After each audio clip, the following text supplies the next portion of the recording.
I'm Alex. I'm Warren. I'm Kirby. And I'm Cameron. And this is the Real Gamerscore podcast. We are your source for Xbox achievement news, Gamerscore tips, and spontaneous chins.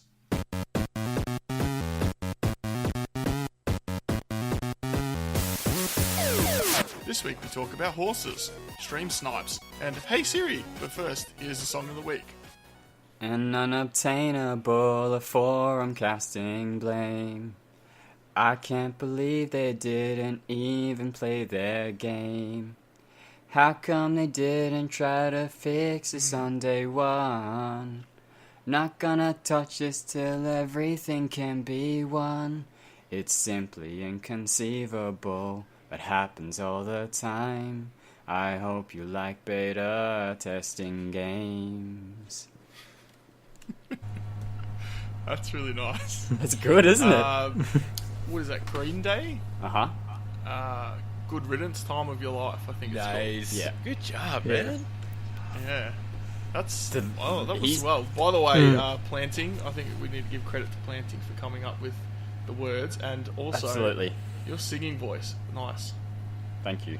Yeah, no. You did it justice. My trash candy lyrics are definitely not what I just sang. That's a good theme. I like that one. Well, I mean, I don't like unobtainables, but I like that it went to a That theme. worked, yeah. Yeah, it worked. And words. Alright, today we've got our guest on. We've got Cameron, also known as Shadowless Edge. Thank you again for coming on the show. How you doing? Yeah, good yourself? Yep, good mate. I think probably all good. How you been sleeping with the baby? Alright? Sleep? What is the sleep you speak of? What is sleep? No, we're taking shifts, that's good. We're Okay. trying to take Right. shifts. You have all Managed the to get some nighttime gaming shifts. in? Yes, all the nighttime Yeah. shifts, all the gaming. Yes, the one. No, it's mostly I'll wake up early, play some Forza or something, bring her out to the lounge room, and yeah, it's all good. It's nice. I think we've seen a couple of pictures in... Was it in Discord or on Facebook that you posted? Probably A couple of pictures. Probably both. Yeah. In both. It's little Persephone, if I remember correctly. Yeah. Oh, trust me, my parents at the moment, it's like a message a day. Why haven't you sent me photos today? Why haven't you sent me photos today? Now I understand why when you go on Facebook, everyone puts up a picture every day of Yeah. their kids. It's just for the parents. I didn't never realise that. Honestly, it's the grandparents. Grandparents. Didn't realise it was that bad. Yeah. Alright. Well, as everyone would know, Cameron's obviously been on the show before. We'll obviously continue to talk to him through the show, see what he's been up to, apart from looking after little Persephone. If you did want to join us in Discord, you can do so by going to the website discord.io/realgamerscore. I've just minced that completely, but you can still get into the Discord and tell me how much you love the intro. We've got our random to-do list contest as well. Kirby, do you want to tell lovely listeners what is going on with the contest this month? Sure. We don't have much left of the month. You've probably got, I don't know how many, 31 days in March? Yeah. That sound right? Yeah, I think so. So you've got till Sunday to get your unlocks in before the random to-do list will roll over, and you need to answer the trivia question to have a chance to win the game Attack of the Earthlings. The trivia question is, name another game that has the word attack in it. There's a reasonable amount, and we've had a fair few entries, so it should be a good showing. I don't know what I'm trying to think of. Good turnout. That's the one. That'd be the word. It's put on the spot. I haven't got anything for next month yet, but I'm sure by the time next month rolls around, I'll have something. Actually, I definitely will have something, if not something better. Surprises. Ooh, teasing it for next week, mate. Alright, well, that's the most of the housekeeping. That's all of the housekeeping, in fact. We'll go straight into the news. So, we had a quick chat before the show. There wasn't a whole lot that caught my eye, at least, but there's a few stories that seem like reasonably large stories. First one is Battlefield 5, the Firestorm Battle Royale mode has released. I haven't played it, and I think I can speak for everyone when I say they haven't played it as well. I'll speak for everyone because we confirmed that before the show, not because I'm just being a dictator. So none of us have played it, but have we seen any streams of it or anything like that? Because I've seen a bit of word around about it. I've heard people talking that have played it. They seem to enjoy it a fair bit. Cameron, I think probably apart from me, you might be the one most likely to see or hear something about this. So what do you think so far? Only thing I've really looked into, and like I usually play Battlefield, but I don't do it first day, is that the mode is meant to have a larger circle, but each game that you go into has a smaller circle where it's like your typical Battle Royale game, but it mixes up the map a little bit. Have you heard about that, Alex? Is the smaller circle where they have the additional objectives which reward you with loot? Because I heard something about that this week too. I'm not 100% sure. I've only heard that when you launch into a match, that that first starting circle is always going to be different. It's off a much larger map, so it's like your typical Battle Royale, but the start of it's different, where you're starting in a small area, if that makes sense. I think it'll definitely be something that I play, but I think down the track, I mean, I waited on Battlefield 4, and I think anyone who remembers the launch of that will remember what a pile of garbage it was when it started, and it turned out to be one of my favourite shooters of all time, and actually played quite a bit of it. Then after that, I think Battlefield 1 had a bit of a rocky launch, much less so than Battlefield 4. So I think in 3 or 6 months' time, when they've got it up to working status, it might be worth playing. I think that personally, I think this Firestorm mode is a little bit too little, too late. You'll still get the people that play it, but unless it catches on like a house on fire, then Storm. I didn't want to make the pun, and you just went there. I was happy to let it slide, and you just okay. Storm. Yeah. So I don't know. I'll have to see a bit more of it, catch a few more streams, and read a few more articles to see what the people are saying. Kirby or Warren, do you guys have any thoughts on it, or do you want to hop on to the next article? To be perfectly honest, I didn't realise it was out yet. It's only been out a few days. Yeah, you put the article there. I'm like, no, it's not. I didn't even believe that. Wasn't it like yesterday it came out? Oh, was it? Oh. Yeah, I think. okay. I thought it was a couple more days than that. Maybe it is just yesterday, and that's I don't know. Got around to Brand Don't hold me new. to that. No experience in it yet. Oh. What about you, Warren? Any thoughts? I was never a huge Battlefield player, and to be honest, I'm more of a single-player experience kind of person. I'll take the free BRs when they come out, but I'll probably not be touching this one. Yeah. No, fair enough. For me, if it's a Battlefield versus Call of Duty, I'm going to pick Battlefield every time, which I guess makes me an idiot because they rarely work when they come out. But it's I'm interested in it enough to have a look. So we've got... I'm going to move these articles around because I think the third one is the big news article. But we got Cuphead coming over to Switch.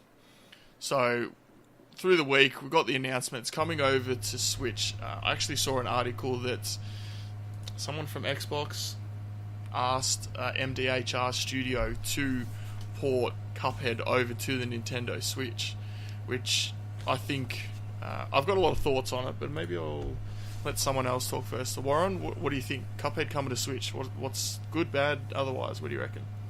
I'm thinking that if Cuphead coming to the Switch, the only thing that's going to be good about it, like for me, would be more achievements. That's kind of my thing with multi-platforms. Besides the fact that I guess I haven't played Cuphead yet, so it would be kind of cool just to have it on another medium for those that do have a Switch. That's a good thing. I'm not a Switch owner, so it's not really going to impact me a whole lot, and it's not something that's going to make me go out and buy a new console. But I do think it's really cool that they're bringing some of these other, I guess what once were exclusives, over to the other platforms. Fair enough. Kirby? Yeah, without a new list, this doesn't interest me that much. I think it's good progress in general because you're potentially bringing and introducing a different audience to the Xbox ecosystem, so that potentially brings more people playing Xbox. Sorry, just to cut you off, you say without a new list. You mean of achievements? Sorry, without a stack, list of achievements. I think it is. It's got a stack. We don't know whether it'll have a shared list or it's will live have on achievements. True Achievements. It's got mine. Oh shit! I'm looking at the wrong game. You're looking at Minecraft, are you? Yeah, I looked at that and I didn't even see it. I just saw Cuphead. Oh god damn. Okay. Yeah. So We'll carry on then, good sir. Yeah. Don't mind me. we don't know if there will be a separate achievement list. So that's where my interest lies. Regardless of that, though, yeah. If Nintendo Switch players start getting achievements, and when they're playing Cuphead or whatever, and they go, wow, this is kind of interesting, this is kind of cool, Nintendo's not doing this, maybe I'll look into an Xbox. And then it starts going from there, and potentially we get a whole new audience interested in what I assume will be coming out next gen, or even the somewhat recent, somewhat soon release of a discless Xbox. Maybe that becomes more appealing to them because it's a lot cheaper to get into. So yeah, good in general, not necessarily good for me yet. Alright, Cameron, what do you reckon? I reckon it's good because same thing as pretty much Minecraft. I reckon just building on the ecosystem a bit. Hopefully it's just the first of many, and it just brings a few more gamers to Xbox in general too. So I think, I guess I agree with the three of you. I think it's a good thing, but I look at this as if Cuphead came to Microsoft and said, hey, we want to make some more money. Sorry, Cuphead. MDHR said, hey, we want to put Cuphead on Switch to make some more money, because they must have some sort of exclusivity deal. They'd need to get Microsoft permission. If they'd done that, it'd be one thing. But I think if that rumour is true, or maybe it is true, I didn't read the article well enough to be honest, but if they have actually asked MDHR to bring it to Nintendo Switch, I think that says a lot about the Nintendo, Microsoft, or Switch, Xbox, whichever way you want to look at it, the relationship going forward. So yeah, we have already got the crossplay with Rocket League. We've got Minecraft on there. I don't know what else is crossplay, but Paladins? Paladins, yeah. Can you play Paladins on Switch with other people? Oh yeah. Okay. Fortnite has only just recently been cut from... Yeah, Fortnite's the one that has the mobile, yeah. But now the Switch will just crossplay with mobile. Yep. But I think it used to be with Xbox as well. But like I said, the more of these games that come over, I think it strengthens that relationship. And I don't have any visions of,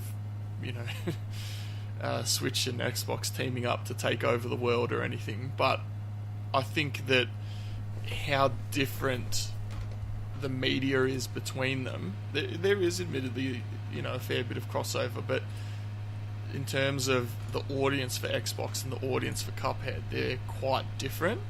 But I think you can have, say, someone that would buy a Switch to play the Nintendo exclusives, who would also buy an Xbox to play, maybe their first-person shooters and the Xbox exclusives or something. I'm not sure. I think that's my first thought. I think it strengthens the relationship, and I think that's a good thing, because I actually had this conversation with my fiance during the week. I mentioned that this game was coming across, and she's like, "Oh, so does that mean Xbox is going to get some Nintendo games?" And I just laughed, because no, it's never. Nah, okay, I can see it's never going to happen, mate. I actually was talking to her as well about the Rocket League. So one thing I heard recently, actually it wasn't this week, but on Rocket League on Switch, you can get skins for the game. There's I think it's a Princess Peach type mobile and a Mario or Yoshi mobile or something like that. They're exclusive to the Switch. And I knew about them, but what I didn't know was that you could only see that other person's car as the Princess Peach mobile if you are also on Switch. So if they're holding on that tightly to their properties, that if you have that skin on and you're playing on Switch, you play me on the Xbox, I can't see it. You're just like a normal Octane or something. So that's a very small piece, but if they're not even prepared to let someone on Rocket League see, a Mario or Peach skin, that just cements for me that I'm very, very doubtful that that's going to come. Anyway, I won't dwell on that. Quick poll. would you buy a Switch? This is a poll that was on True Achievements. Would you buy a Switch if you could get Game Pass games on it and unlock achievements? Cameron? No, because I already own a Switch. Yes, because you have it. Kirby? Game Pass, no. Just for Game Pass, no. Just for Game Pass, Warren? no, I can do that now. Okay. Fair enough. I thought it was going to be yes. For me, I would, actually. I definitely would. If it was the smallest, like if it was everything I did Xbox that I own, that I would go for. Yeah, It would have to be that's where- beneficial. That's where, for me, I'm wondering what Nintendo gets out of it. I guess we're treading into a totally different area now Buy a from what Switch. the article is. But And then no, you but have a if Switch, and you may buy Switch games now that you've got a Switch. Yeah, I wouldn't know. That's They just might me. just get Yeah. a cart. That's But yeah. if- But I would wonder how. I always think of something like, how is this person, this company making money? And this will tie into what I think about the next article as well. But if Switch are allowing you to play games you already own on Xbox, how is Nintendo making money? They could And just there might be a legit answer for it. I just don't know what it is. But with Game Pass, you know, you say it's $10 a month, and you go, okay, if that person plays on Switch, you know, they get $2 of that, or something. So I mean, I can see more easily how Nintendo makes money on that front. Would you also need the Nintendo Online service? Yeah, probably. yeah. I don't know, That's gonna be a maybe. question. I imagine they do it. So that's again, and that's relatively cheap. It's $20 a year. If you can do family share, Nintendo 6 has an people for online $30. service? So it's not a huge chunk. Yeah, for everything not first party Okay. or free to play, I think. And even some first party, like Splatoon 2, needs it. Regardless, yeah, that Nintendo are one of the few companies that makes money off their hardware. I imagine, or at least it's not, a loss leader. I imagine they make money from the Switch as well. So just purchasing the Switch is enough. And you wouldn't buy games, but if I had a Switch for Xbox games, I would probably buy some Switch games as well, because there is Yeah. stuff there like the Fire Emblem type games that I just don't get on Xbox. They just don't come I across. can certainly And I'm- acknowledge that I would be not in the majority there if I bought a Switch. I would never buy a Switch game, pretty much, but I would not be the norm case for sure. Yeah. So I think there is plenty of potential. It's just whether that happens. I mean, they're gearing up for a Switch 2, like the next Switch, aren't they, or something? There's two. They There's two. teased- Yeah, there's Yeah. two. There already is. You heard about it probably more than me, Cam. What did you hear about Just two. Not announced, but two. Pretty much rumored to be coming out next year. Yeah. Or There later there this was year.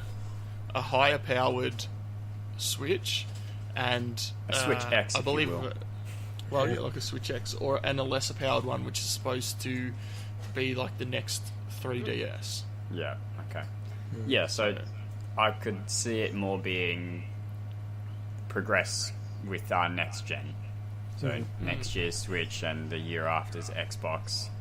That's where I see the potential for moving forward. I don't think current gen stuff is built for it, and I don't think it can. I think it's a lot more work to try and implement it in what's currently built than to try and do it sort of from the ground up, if you will. Alright, I had one more question on this that I was thinking about. Yes. Do you think that seeing these games come across where you can unlock achievements, such as Minecraft, and whether Cuphead gets one or not, do you think it would get Nintendo to look into getting an achievement system of their own? And I'll qualify that with saying, now that they had the GDC talk, I think it was in the last week or so, where the Xbox Live infrastructure and presumably the achievements by extension, Nintendo could potentially use those building blocks to make it happen. Yeah, Do those you aren't think going that into the there's any Switch though. chance? Like the But they said they made it available to be used. That's what I understood about it. I think Switch was not on the table for these talks. It was at the start. They wanted to. I think they had a in that Before Cuphead they article, pulled the talk. when I see it. Remember when it came out? They pulled the talk. It said Android, iOS, and Switch, and everyone was losing their mind, going, "Oh my god, I'm going to get, Xbox Live on Switch." And then they pulled it away. I don't know if it ended up in the final version. Was that like of a the talk. rumor of the talk though, or like were people lost the thinking content. it might include all these different platforms, and then when it came out, it was like, oh, actually, here's what we're talking about. I don't really remember whether it was hyped like that or whether it was just kind of a. I don't know. I think it was. They had a preview of it on like the GDC. I don't know if it was their website or what, but it's like, this is what this talk is going to be about, and it was the Xbox Live SDK and infrastructure being made available to iOS, Android, and Switch. And then when everyone started losing their heads about it, that's when they took it down. So, Russell Holly, who does something at Windows Central, I think, by the looks of it, has had a tweet at GDC that there are no plans for Xbox Live SDK for Switch right now, but expect more games like Cuphead to come to the Switch with Live enabled over there next year. Alright. So from that Live then, enabled is not the same as having Achievements. Yeah, Having so I your mean, own Minecraft system. is live enabled, and that has achievements. But that you can have live enabled without implementing it further like an SDK would. I mean, when you look at it, Nintendo has never kind of done things the way that the other game manufacturers do. They didn't adopt achievements kind of even after the community did, whereas Sony is like, wow, these achievements are really catching on. Let's do trophies. Steam goes, hey, these achievements are really catching on. Let's do them too. Nintendo's like, yeah, you guys have fun with that. We'll keep doing our own thing, and that's what they do. I don't think Nintendo really cares about achievements. I think they're more interested in doing their own community than they are trying to do what everyone else does, if you know what I mean. Yeah, that's probably been key to their success. They fill the market that Microsoft and Sony don't. But anyway, I could theorise about that. Let's move on to the next one. The big news this week. So, Google Stadia. I assume that's how you say Google Stadia. So it's been revealed this week. There's been at the GDC. There's been apparently an hour-long conference about it. So it's Google's streaming service for games, I think. So I'll just read a bit of the article. So Google's hour-long pitch for cloud gaming at the 2019 GDC marked the company's intention to reform and dominate the games industry. Google Stadia, if it works as advertised, is nothing less than a sweeping away of the status quo, an end to console boxes, and the technological generation. That article. That seems a little grandiose. Years. So, well, I mean, probably some of them might have had some money in their pockets from Google, but so Colin Campbell on Polygon. Look, it's no doubt it is an ambitious undertaking. And we've been talking about this in Discord a fair bit of the week. I think at one point, Kirby, you and someone else were comparing data centers for Microsoft versus Google. There are Azure endpoints and node points and what Google have on offer. And, I mean, neither are good for me, but Microsoft's is definitely better. Yeah. So, in terms of this, I guess we'll get everyone's thoughts on it. Cameron, what do you think about this, mate? Well, it's far too early. Australia honestly just doesn't have the tech for it, in my opinion. So they're aiming for 1080p 60 for 25 megabits per second, but even then there was a bit of lag, wasn't there? I've no idea. Their ideal framework is 25 megabits per second, and most of the time they said they only used about 20, and improving how they process it, they are looking at 30 megabits per second to get 4K 60. So 30 megabits a second is relatively base level for NBN. I think NBN Yeah, starts at I think 40, it's I thought. speed 2 or whatever it is on most plans. Yeah, it goes Okay. 12, 25, 50, 100. So Yeah. hardly anyone gets 12. It's normally so 25 25 that you is start at. Yeah, so 25. Most telcos have. But like even their then, if third you're ones. paying for 25, you're not going to get 25 when you're streaming. So Yeah. still, that's a reasonable. If they hit those marks, that's a reasonable network to have, I guess. Yeah. Yeah. So I think, Warren, what do you think about it? You got thoughts on it? It's reasonable to do. I'm just not really sure I'm big on it. I mean, like I kind of said, I was a little shocked with how crazy they were with the announcement, but I don't think it's going to be wiping the consoles off the planet. In fact, even Microsoft is not talking about wiping off their consoles when they're doing their xCloud. So I don't know. It's for my thought on it.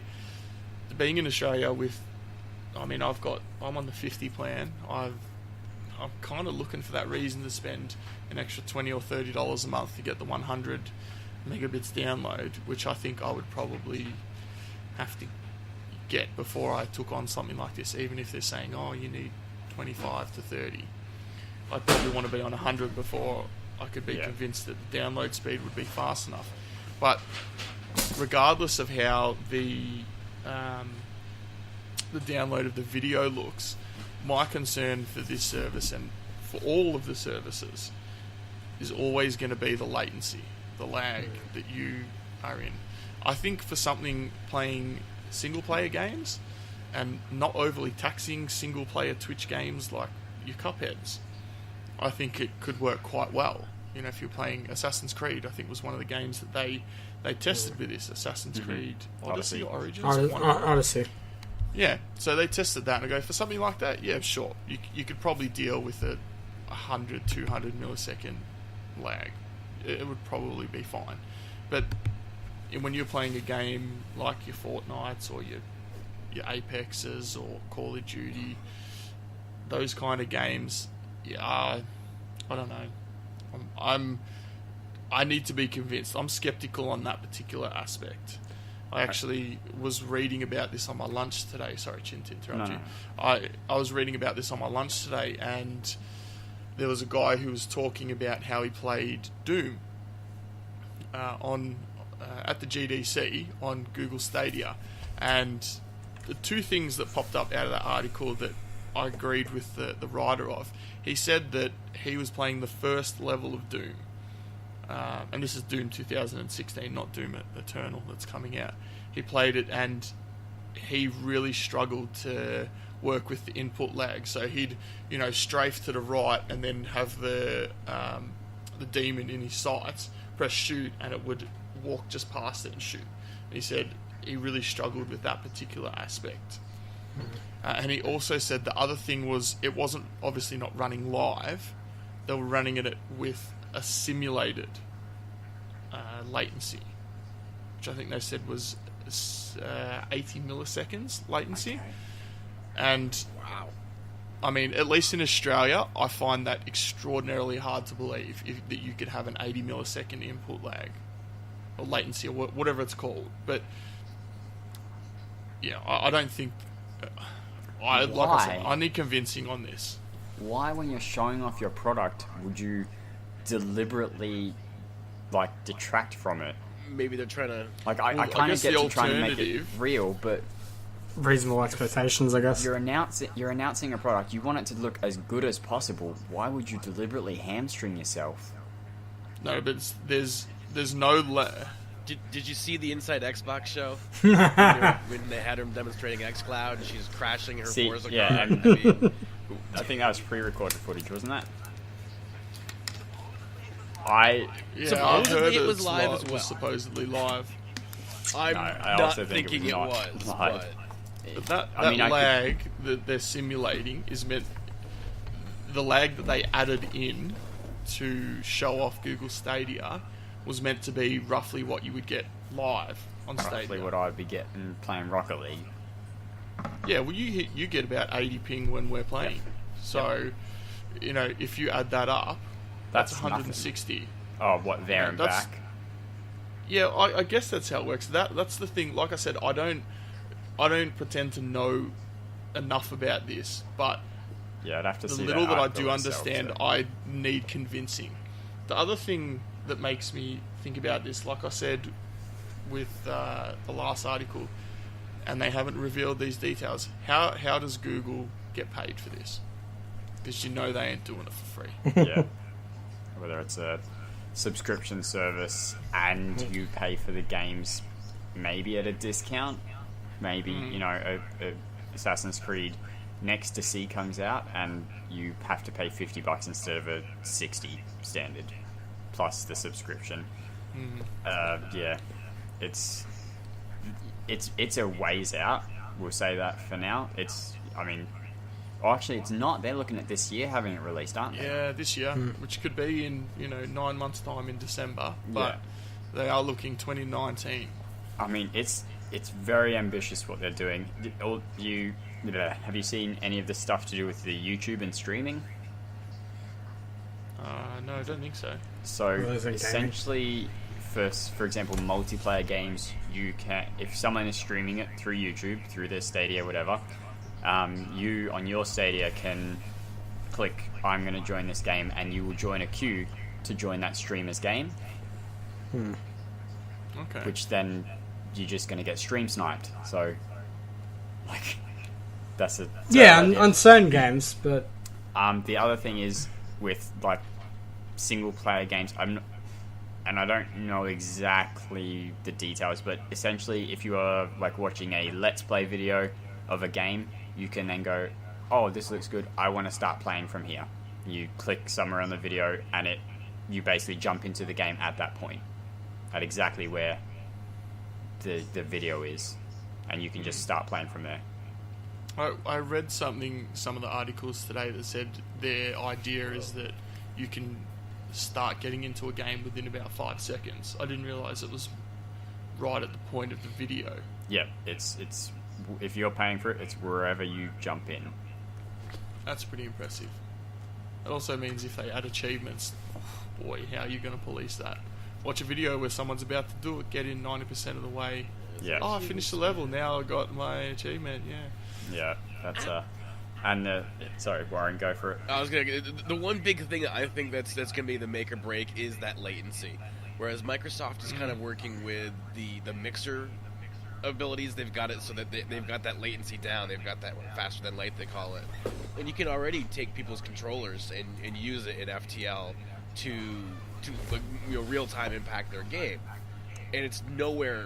The latency is nothing like 80 milliseconds. It is dead to rights, pretty much right on. It is really fast, yeah. So the FTL that's is what's going to be, excellent. I think, the hit or miss here. It's going to be, can Google get their latency down to a low enough ability that it's playable, or is Microsoft going to blow them out of the water with what they can do?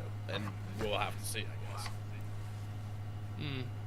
Well, like I said, I will remain skeptical until I see how it actually works. I wonder when Australia's going to get it, because I'm sure it'll be a staggered release, like they do with so many things. In terms of how they get paid for it, I think that they'll run like a Netflix type subscription model where you pay your $15 a month or whatever, and you get access to the games that they say you can access. They might have a couple of tiers, like if you have the premium tier, you can get any game that comes out that's Stadia enabled, and then you get a regular tier which has, the game's 90 days after release. I don't know, I'm just thinking out loud really, but I think it would be a kind of staggered Netflix approach, I guess. Probably the best way I think would be to do it, because if you start charging like $10 a month for the service and then you have to pay for the games, I don't know. I don't see that working. Anyway, that's just my own opinion. Anyone got any other thoughts before we move on? No. No. We're good. Okay. All right. Hand it over to you, Chin. You've got some late breaking news. There's a little news break for you. Not even that late. I only just remembered it, and it's not directly relevant to us yet.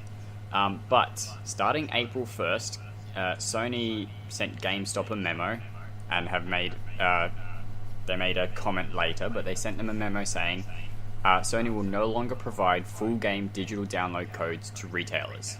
That's all retailers, not just GameStop. So that's Amazon, that's who else? Best Buy, other acronyms that I don't know because they're American. But essentially, if you want to buy a digital game, you can only go through the PlayStation Store starting April 1st.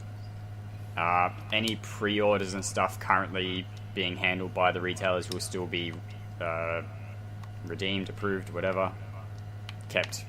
But moving forward from April 1st, you can only get digital games through the PlayStation Store. PSN dollar cards will still be available at retailers, as well as some other add-on content, they say. I don't know, I guess you can buy digital DLC. But yeah, this, especially considering Sony doesn't allow game gifting yet for digital games, this is very interesting. And if this makes its way over to Xbox, that could also be... I mean, you know, we don't get too many games that are digital retail, but does that mean PUBG wouldn't be allowed to be sold in stores? Because it's just a digital code in a box? Yeah, that's probably the only one that comes to mind. Yeah, I can't... I'm trying to think of any you others, know when you but... roll into JB Hi-Fi, and for those who live overseas, JB Hi-Fi is like an electronics... It's Radio retailer. Shack. Yeah, it's like Radio Shack. But you roll in But and, it's a you know, lie. I've seen codes for, I think, FIFA. FIFA points, yeah. No, I think I've seen codes for actual The full game. FIFA.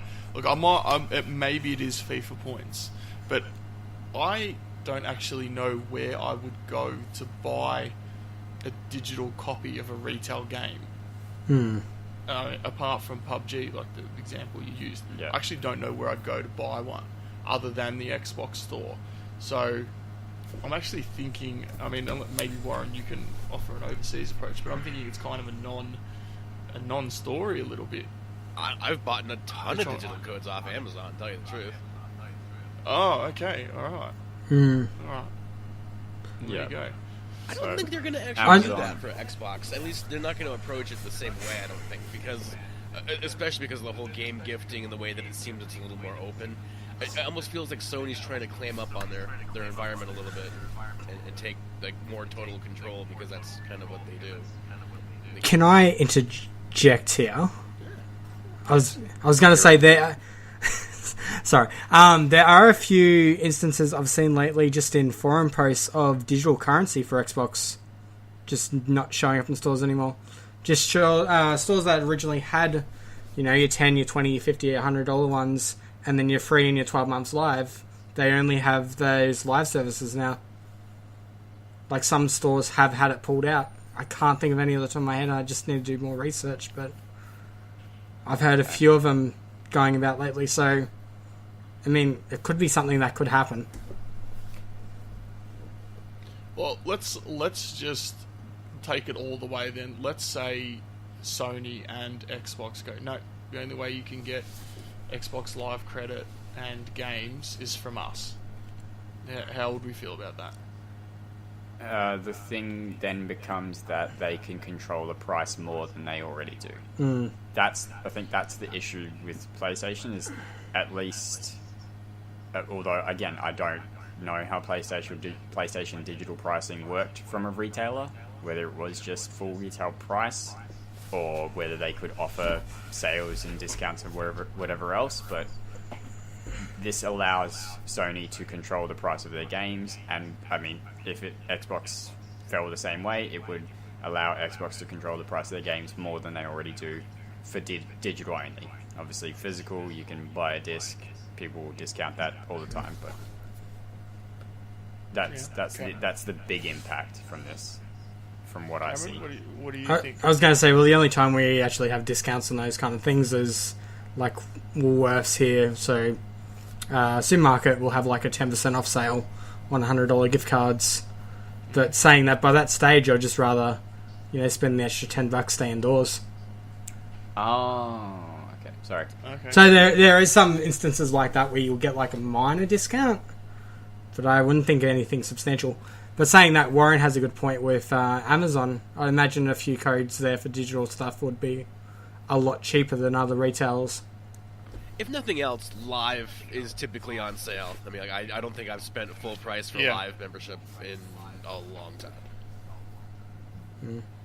That's what I was going to say. It's funny you say you'd rather spend the extra $10 and stay indoors.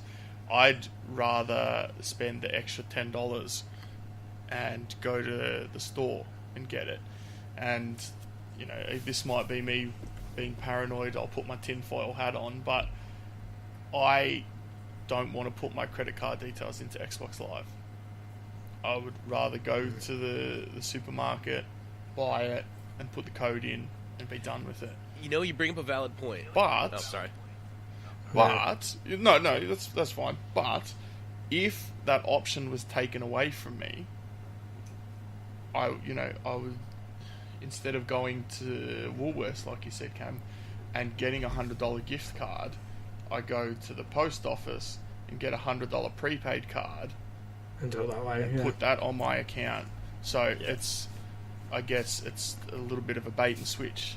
So if they were only allowing it from the Xbox or Sony store, I mean, I've never, like I said, I've never bought a digital code from a retailer, and so I wouldn't miss that. If I had to go to the shop and if I had to go to the Xbox Live store to get credits, then so be it. There is a company that does that too, that masks code. I'm just trying to think who it is. Would you be open to something like that though? Like a middleman for it? What do you mean? There is a company that you can, I think it's like pay a $1 or $2 fee, and they basically use your credit card details but mask it behind another one. So it has that middle point. They take $50 from you, put it on their credit card, and then buy the game. You know, that kind of system. Really basic terms. Yeah, look, I'd be open to it, but I think just getting a prepaid card is going to be his option.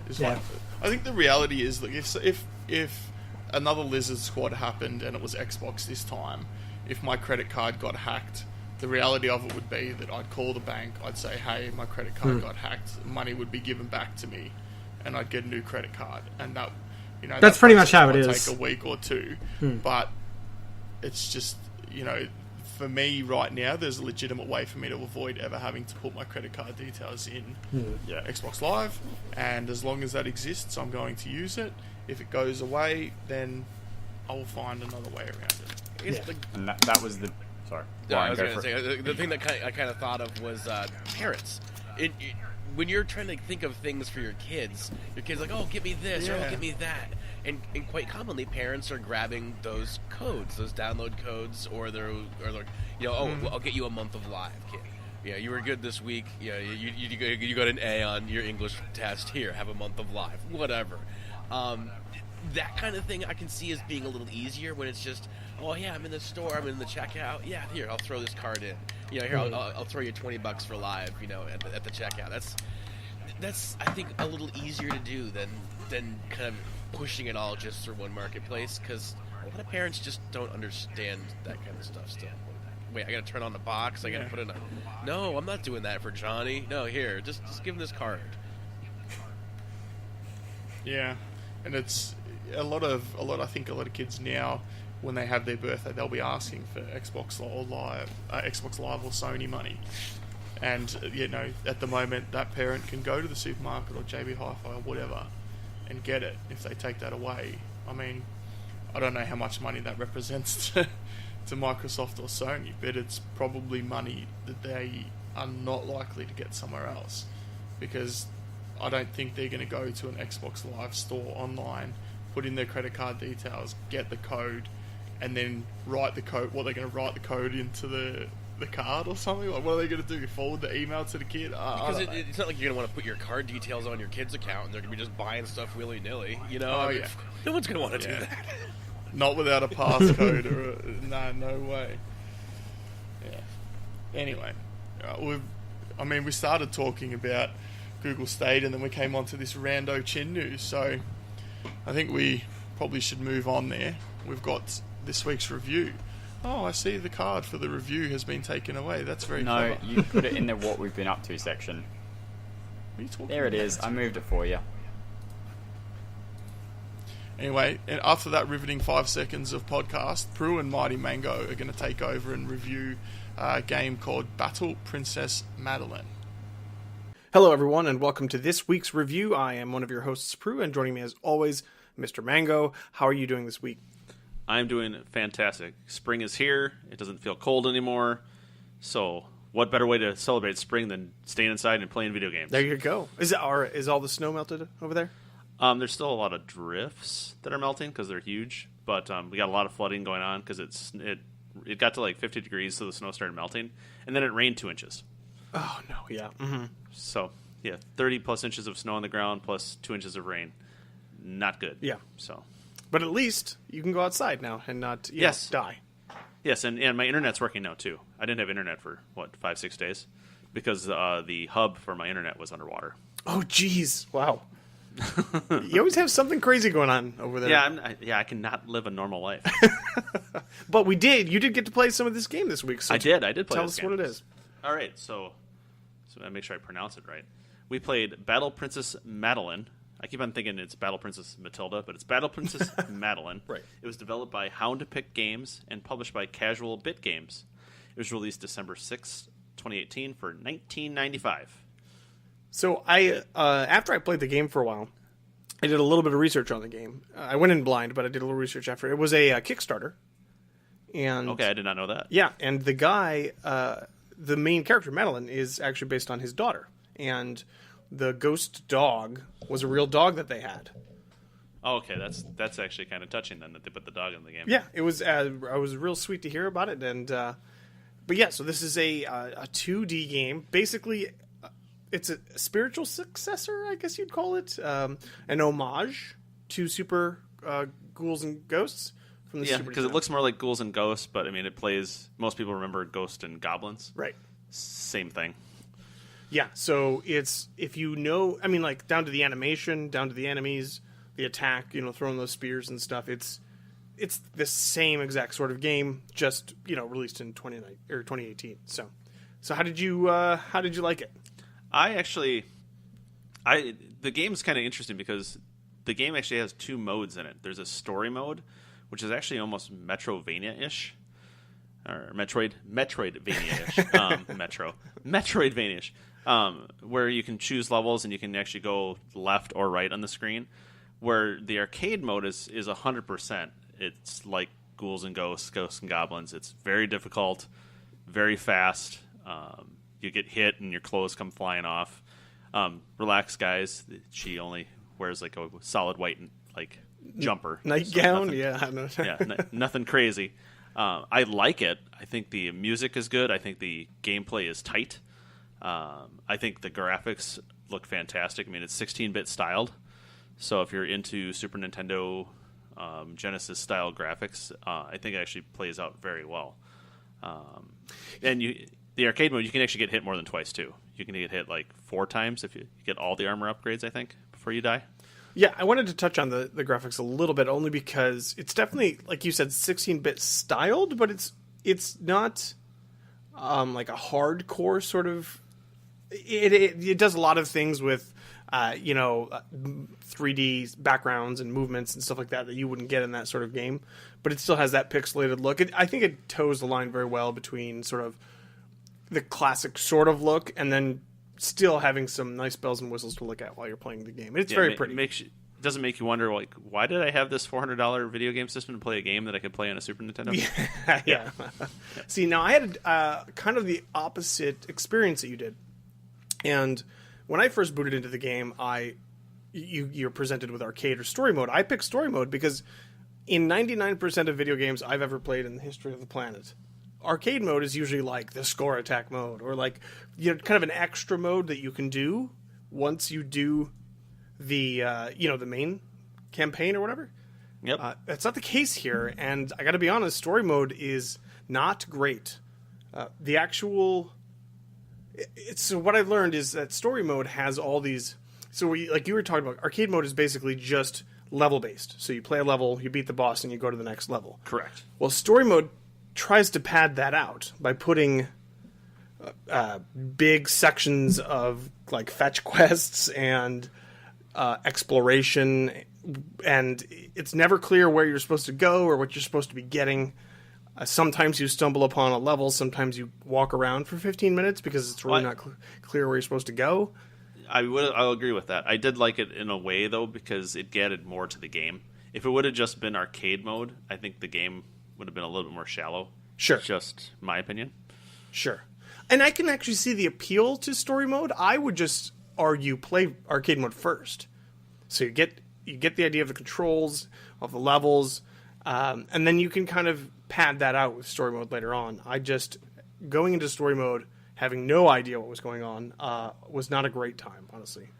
Actually, I'll add something with the story mode. I started with story mode, didn't go into. I did the same thing, and you have the dog and it doesn't do anything. Yep. It just floats around. I'm like, what the heck is and it has up in the top right corner of the screen. It has it says X, which is the life of the dog or the strength of the dog. It doesn't do anything. Yep. But then I played arcade mode, and it's like, oh, that does things. That does lots of things. I never got to the point where I unlocked anything in story mode. Yeah, me neither.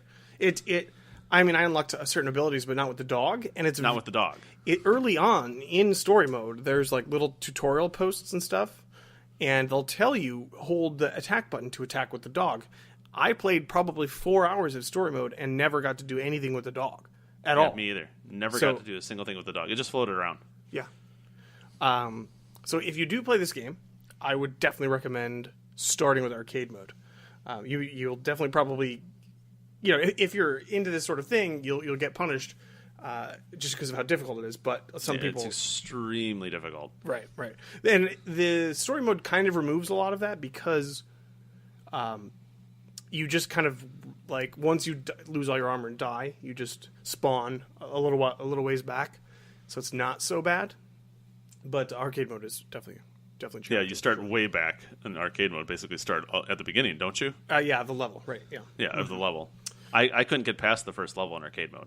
I got to the little that big skeleton boss, who was really, really annoying. I couldn't get by him. Yeah. Story mode I could because you start right there, but with arcade mode you start way back at the beginning, so you got to fight all your way there just to get to the guy. Right. Yeah. So okay. So let's talk achievements in the game. So actually, I forgot to write down how many there are. There are 30. So 11 of them are tied to going through the story mode, well, so beating each level, I guess I would say. Mm-hmm. And the rest, for the most part, are collecting dolls, which are like little spirits. I think that's what they consider the dolls. Isn't that what they consider the dolls? I don't know. I can't remember the dolls, honestly. Yeah, they're like little blue spirit things that are floating around. Huh, okay. There's some kill achievements and some money achievements. It's not really that inspired of a list. It's pretty. Oh, actually, I'm going to correct myself. Okay. The daughters of Lear are the little girls. Those are the little ghost things. The dolls are actually dolls. Okay. I don't remember coming across them, but I probably didn't notice. Or you didn't know what to do. It's not clear what you're supposed to do when you see them. You have to bow. Oh, yeah. I saw something in the tutorial, and every time I came up to one of the stupid statue things, it told me to bow, and nothing ever happened. So, yeah. One of the other things about this game is that it's not made clear what you're supposed to do. Like, it doesn't hold your hand at all. No, other than pushing a button to kill things. Right. You really don't know. Yeah. So, but the rest of the list, is just a bunch of kill, and I imagine that it's pretty challenging though because nobody has this game finished. No, there's 155 track gamers as of this recording, and 0 people have finished it. And there is, I looked earlier, I think there's 3 achievements that no one has. There's one for collecting 100,000 gold pieces, which is a lot. Yes. In the game, I mean, I've got 6-7 hours in the game, and I think I've got maybe 1,200. I think. So a lot. Finding all the dolls, finding a hidden level. Nobody has that either. I guess there's a hidden level that nobody has. Either that, if they have it, it's glitched and nobody's actually unlocked it, but hasn't been listed as being glitched. Yeah. And there's a couple of miscellaneous achievements along with those, like die in certain ways and have certain things kill you and stuff like that. But it's obviously I don't know if there's tricks to these achievements or they're glitched or what. But the game is pretty challenging, so it's not super surprising. Well, December. I mean, that's a few months. I think the sure price point is maybe the issue. I think $19.99 is kind of steep. I mean, it's a good game. I think it's a well-made game. Does that make sense? Yeah, no, I totally agree. It's well made. Like you mentioned, the actual control of the game is solid. The graphics and the music are pretty good. It's not a bad game by any means. And if you are really trying to itch that nostalgia for Ghosts and Goblins, this is the way to do it for sure. Yeah, totally.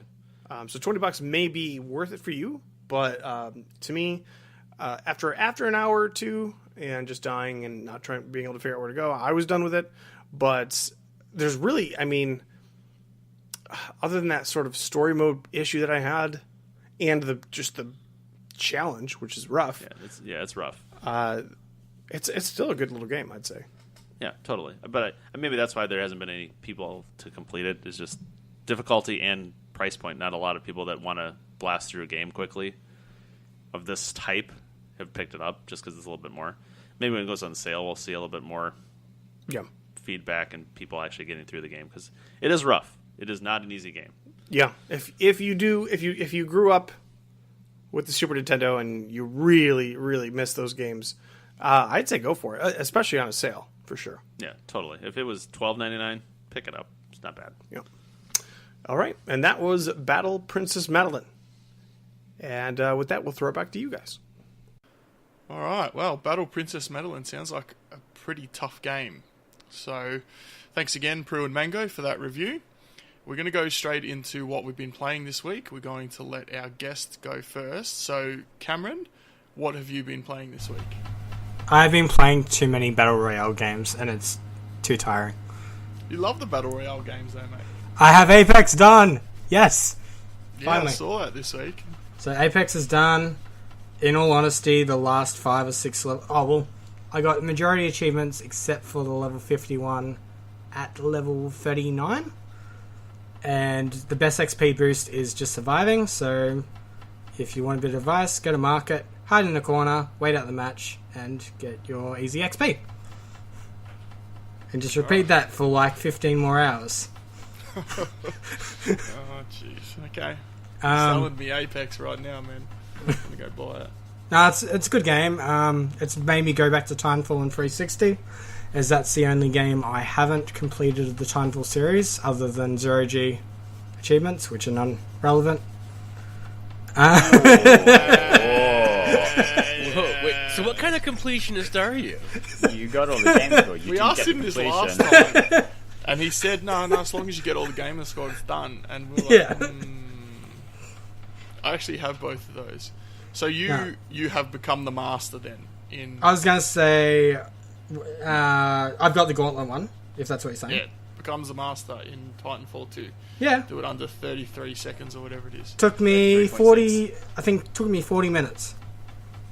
Okay, because I'm actually thinking the next stream I do, I mean, I've been talking about That's getting back weird. into streaming for how long, but the next stream I do will be the becomes the master. It's gonna be highly dependent on what type of gamer you are. If you're the type of gamer that can do the same task over and over and improve a little each time, you'll get it. I'll play I have to Rocket League. improve. Shit. Yeah. Well, I'd say you're definitely capable of it. Kirby's a different story. Yeah, I don't improve. I'm either good enough to do it or I'm not. Well, last week when we were hanging out in the chat, it might have been in between or after the show, you sent me that video of the dude doing it in 12 seconds. Yeah. Man, and how many times did I say, oh my god, how this guy is so good? Anyway, so that's a little bit of a sidetrack on what you've been playing this week. So yeah, Titanfall on 360, which I really wish people still played. I love Titanfall. Like, it's quite honestly probably my favourite series on whole of Xbox One, but yeah. I did a little bit of... Huge call, alright. I did a lot of PC gaming. I finished Age of Empires. And I started Rise of Nations, which are real-time strategy games. Quite fun. What else did I do? Yes, actually, were you talking about a feedback you got Oh, yes. the week because you were playing that? So because of being able to do a session and having your Windows 10 titles overtake what game you're playing on the Xbox, when I went to feed the baby when we were searching for an Overwatch session, people thought I was deliberately leaving the session, and even though they couldn't find a match, decided that this guy was going to give me negative feedback. And I'm like, dude, I've told you for like the last half an hour, there's a baby, if it cries, I'm going to go and feed it. But yeah. Oh well. What else? I started One Leaves. Oh, I haven't finished One Leaves. I had to get on that smoking bandwagon. You know, smoking. That's it's the good for you. non-smoking bandwagon. I you think you've misinterpreted You- what the game's When you about. play it, you go, man, these things look really cool. These kids look really cool doing all the smoking. Definitely picking that up. So you're saying I can be in like a sore title game if I just only take up smoking? Yes, I'm going to do this more. No, but I haven't. I had the issues where the achievements just weren't syncing. Like, I know Macca on TA is just having... He's been trying to do a guide for like a week now, and he just can't. Saw him tweeting about that. Yeah, he's Yeah. like, I can't do this guide because the game keeps crashing. Oh, it's just... Yeah, it's awful. It's very buggy. And it's like it's consistent. So if it breaks for someone, it will like break for them forever. But for me, I had no crashes, nothing. After the third uninstall, it started working. So it doesn't break forever, but you're going to have to brute force that. Sorry, that... It's alright. It's alright. You know what's going to be there.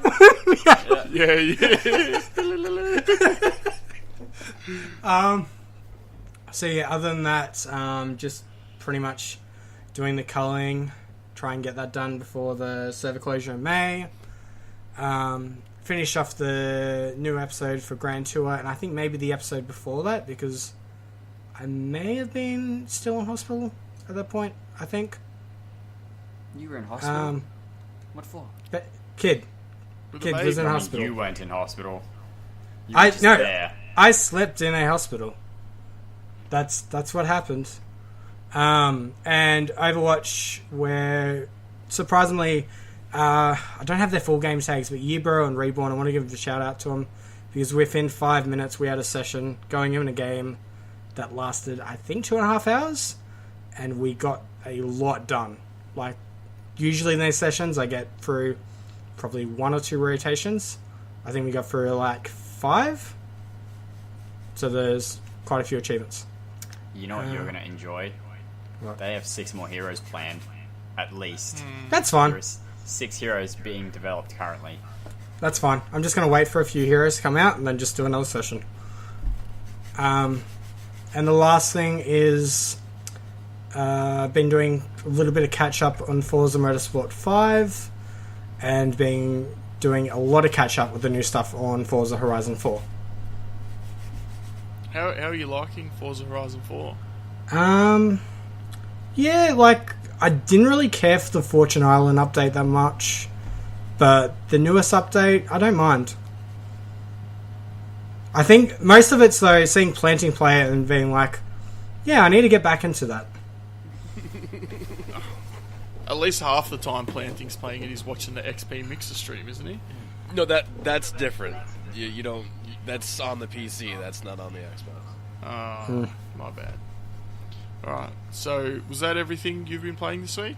I think so, which leads me to 2,570, which I think's pretty good when you got a crying 2-week-old.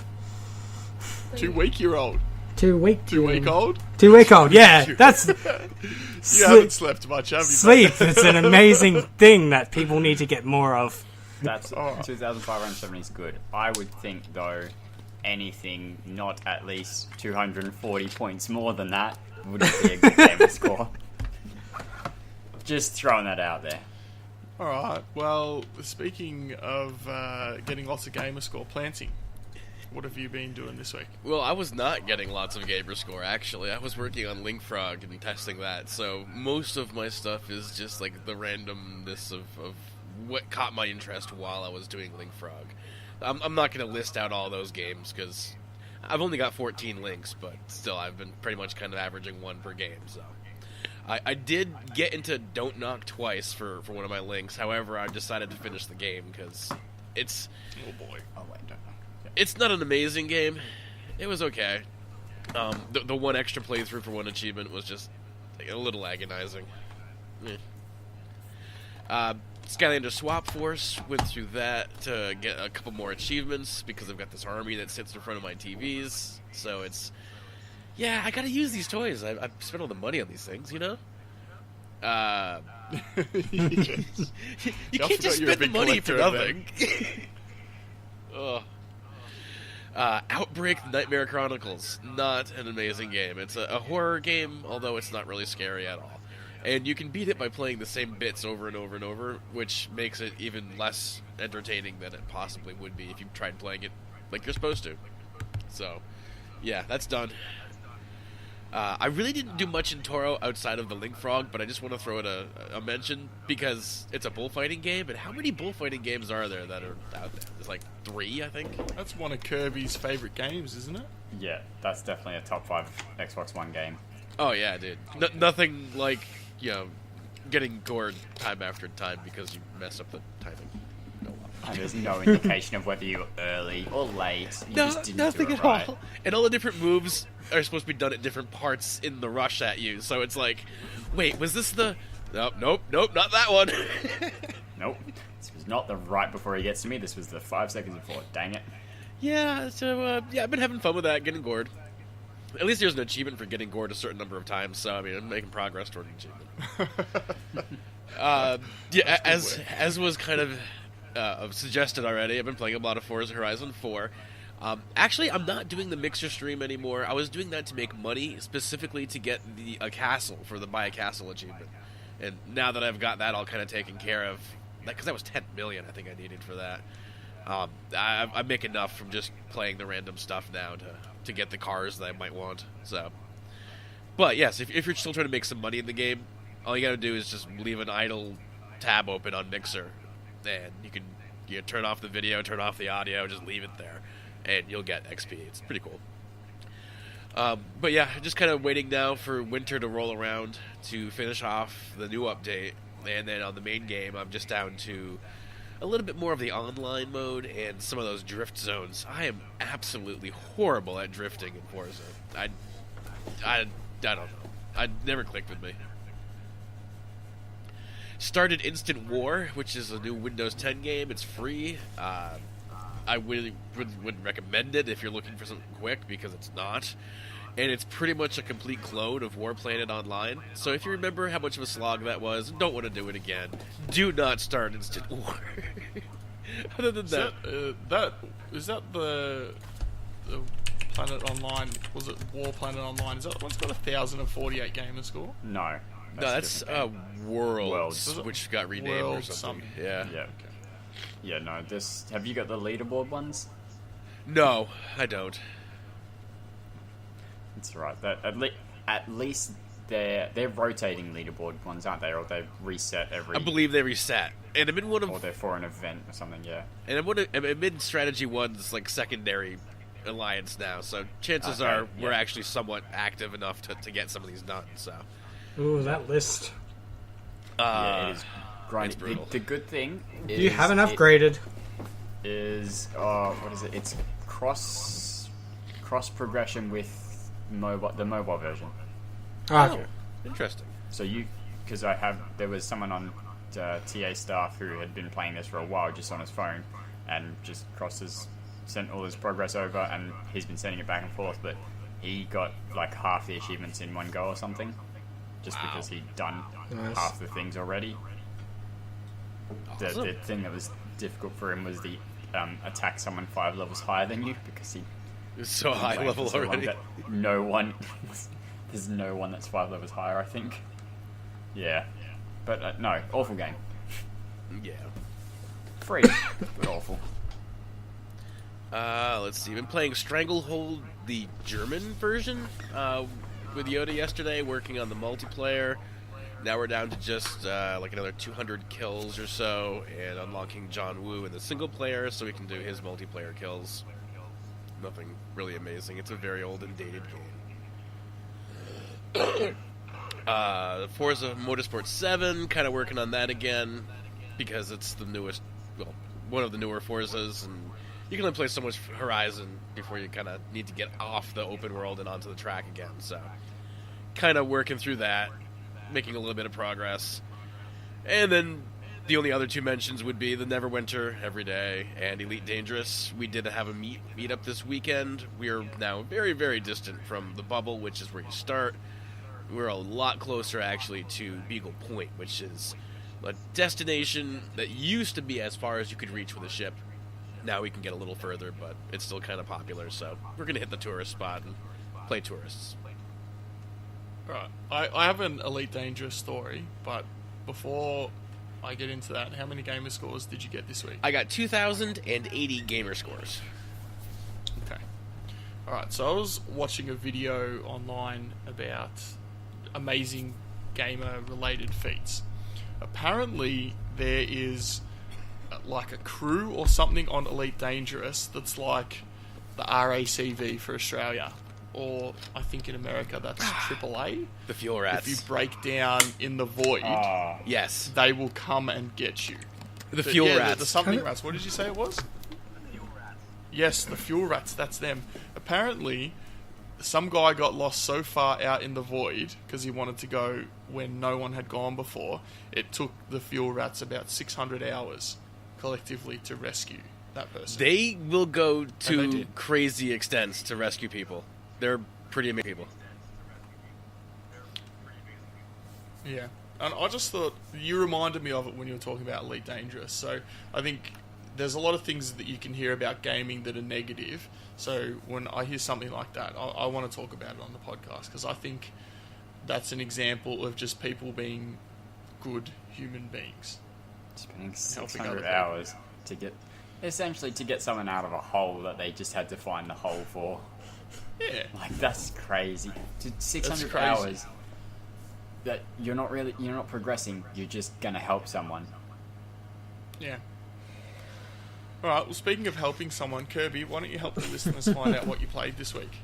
Sorry, I'm still thinking about that. I'm just like, okay, we'll come and get you. Where are you? I don't know.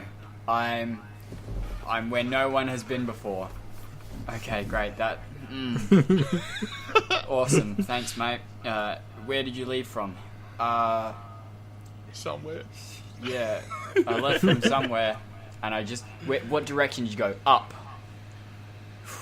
I went forward. No, I can't.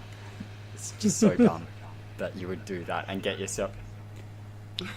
Okay, thank you for indulging my nonsense. I was reasonably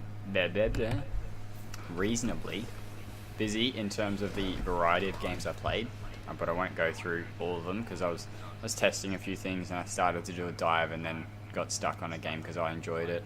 But I had a slight uptick in gamer score because of it. We'll start off with one of the games I streamed the past weekend. I did Evoland Legendary Edition. It's 2 games in one. It's Evoland 1 and 2. I only played the first one and I only did about an hour and a bit before I stopped. But essentially the premise is you're playing like an RPG and you... at first you can only move right. You're on a 2-dimensional pixelated sort of image. You move to the right, you open a chest, you gain the ability to move left. You move to the left, you open another chest, you gain the ability to move up and down. And then you progress slightly and you gain a sword. And then it turns into an 8-bit game, the next chest. And the next chest is music and sound effects. And you essentially evolve the game through the ages. It's really interesting. That's interesting, yeah. I recommend people play it because it's quite fun. You get dungeons and you get pre-rendered backgrounds like Final Fantasy VII with your stupid characters walking at weird angles to the road because the background is just static and you're just kind of there existing on it. You're traveling on an overworld in between locations. You get your turn-based combat. So it's not just the Legend of Zelda style combat where you walk around and stab something with a sword. It's really quite interesting. We'll probably get back to it sometime this week.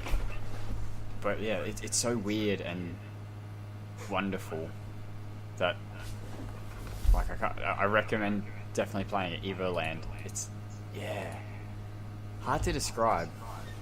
Certainly enjoyable though.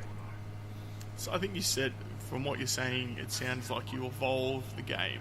Yeah, when you unlock these special chests. Evolving and going through the ages of gaming, yes. And I don't know where it's going to end up. I don't know if it'll change drastically from here or whether it just sort of start looking prettier and stuff. Like I got HD resolution recently.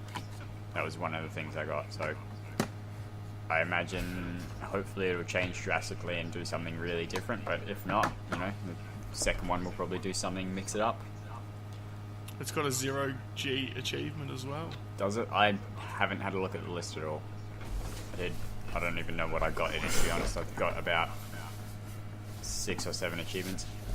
Like, one of the things that you had to purchase from a store was a faster DVD tray, because you would travel in between screens and it would have a little loading screen just artificially put there because that's what it used to be like.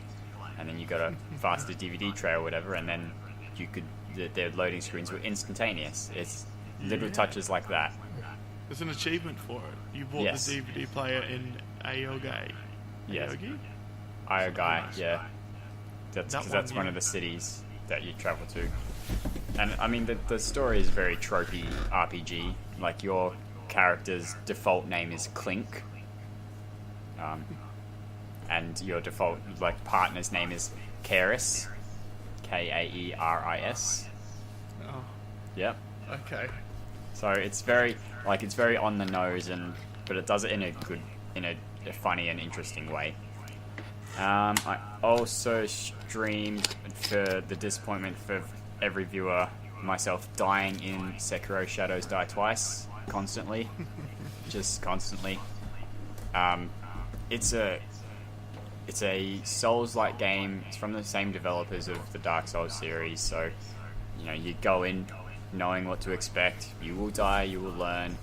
It's very different though. The combat is, having not played any of the Dark Souls games themselves, having only played sort of Dark Souls-likes like Lords of the Fallen, the combat is very different. It encourages you to be more aggressive as long as you can pull off the defensive stuff quickly, which is, it's more about deflecting and parrying than it is about the dodge rolling around. And so there is no stamina bar.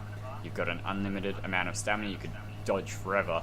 Eventually you will get hit if you dodge forever, because that's not how the defense works.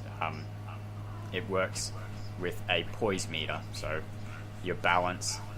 So when you're attacking, if you get one of your attacks deflected, your sort of poise meter increases, because that's a negative effect. Same thing if your enemies attack you and you deflect their attack, their poise meter goes up. If their poise meter fills all the way, you can do an instant death blow on them. If they're a boss, actually I haven't fought any bosses yet, I have fought mini bosses. They have multiple health bars essentially, and you need to do a death blow multiple times. There's some stealth mechanics, so if you sneak up to an enemy, if you're behind them, you can instantly kill them. But it makes noise and will alert others around you, so you typically do that. Run away, hide, wait till everyone resets, go back and kill the next guy. And sort of, if you're not proficient at the combat, which I'm certainly not. I'm just awful. It's like I Can you talk someone into seppuku? Seppuku? No. I don't even know if that's how you say that word, but yeah, close enough. No, because I mean the default language is Japanese. Then, What? So the main unique mechanic outside of the combat being so different is that you have resurrection meters, I guess, is what you'd call them. you have little things that fill up over time or as you kill enemies, and when you die, if you wait long enough, you'll just die. It's like you're bleeding out. Or you can, before you die completely, you can resurrect and come back to life exactly where you were with, I think, 3/4 health, I want to say. Everyone is still that you've killed is still dead, and you just continue. And if you get killed again before you hit that the thing filling up again, you just die and go back to your last save point kind of deal. So the more you die, the harder the more you resurrect, the harder the game becomes, kind of. When you die, you lose half of your money and I think half of your experience if you haven't reached, like if you haven't filled a bar and hit a skill point. As you die, there's a chance that you won't lose that, but as you resurrect more, people around you get infected because of your resurrections, and then that chance to keep your stuff when you die drops until you find a way to heal them, which I haven't progressed far enough to do, but I've been told is just something you find out. Sounds super complicated. It's hard to explain. It is like it's complex to explain. Once you're in there and doing it, like it all makes sense. Makes sense. But essentially, it's Dark Souls with deflecting and parrying instead of dodging, and you can come back when you die once. That's the gist of it. So yeah, Sekiro, Shadows Die Twice. I think I've got 3 achievements. The 2 that you get at the start of the game for basically going through the tutorial, and 1 for resurrecting. What's the story like so far? Is there any decent story there?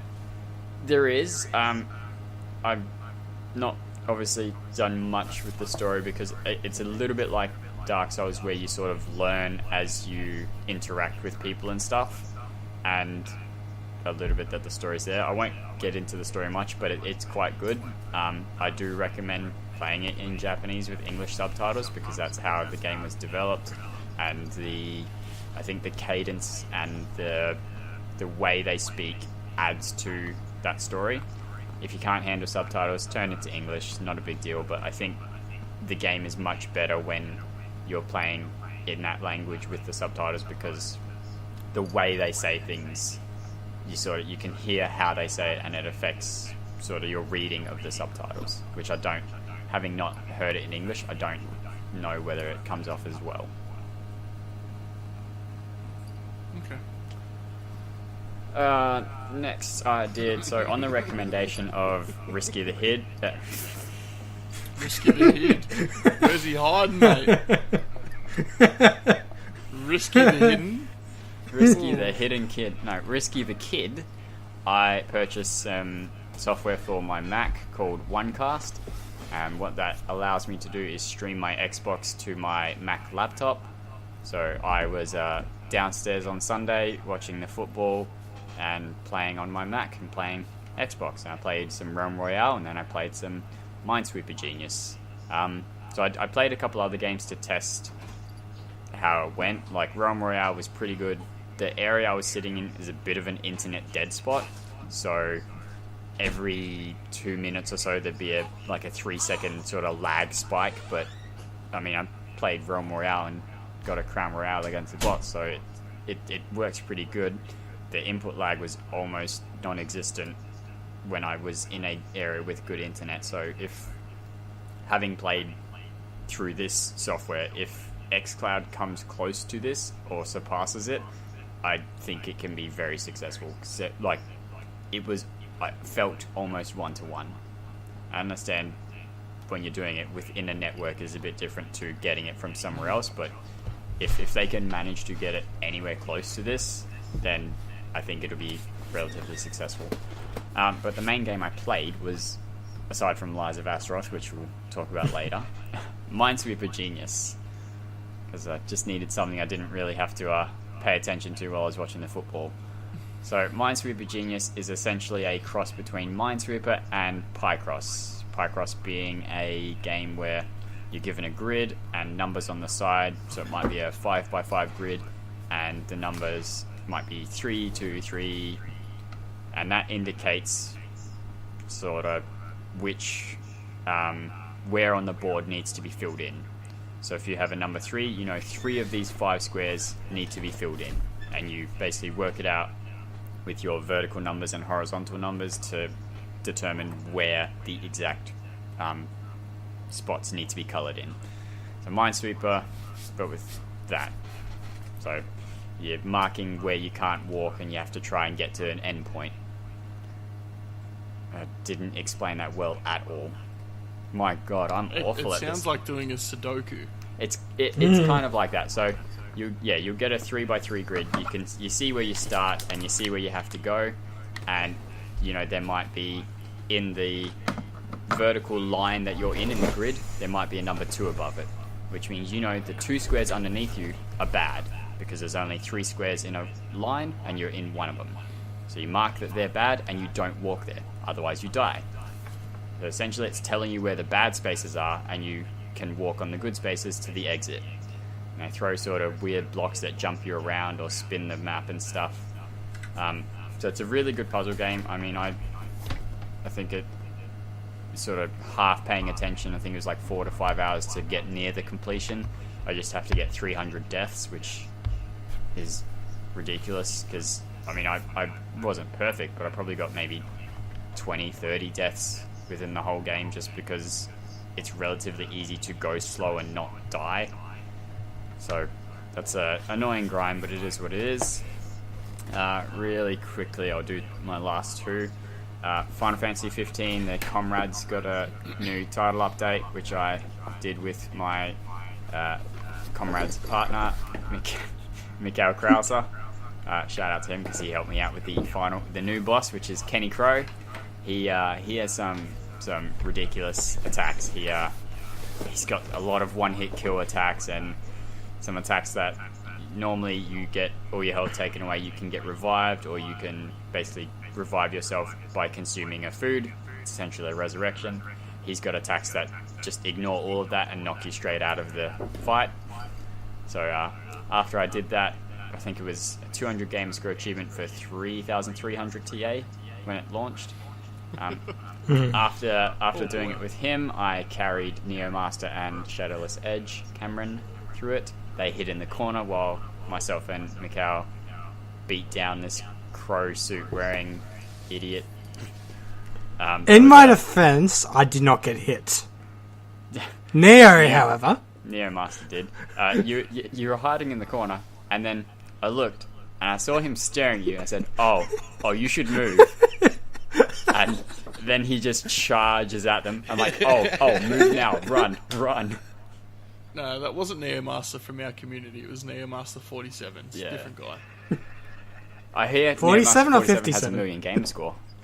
Well, that's the copyright some things about Unlike the that Neo too. Master in our community. So that was really quick. One fight, 200 game score, pretty easy. And lots of Lies of Astaroth. Now that I can stream it to my laptop, I got up yesterday morning because I didn't start till 11 at work. I got up at about 8:30 and went, I'm going to go play some Xbox. And then I remembered, I'm just going to turn on my laptop, play some Xbox down here. Chunk It was great. Been playing Lies of Astaroth. Sorry, go.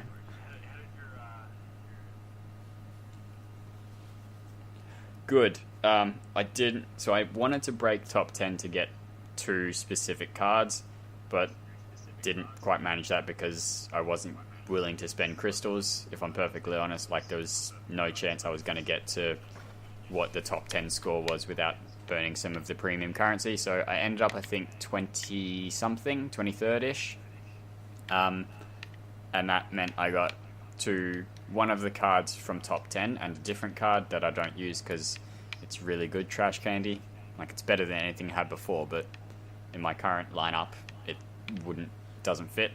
So I got, it's quite overpowered, and it has carried me. It got me to level 100 in the dungeon, which is one of the harder achievements, because some of the decks that the AI uses is just absolute nonsense and cheating, and I'll call it cheating because it is cheating.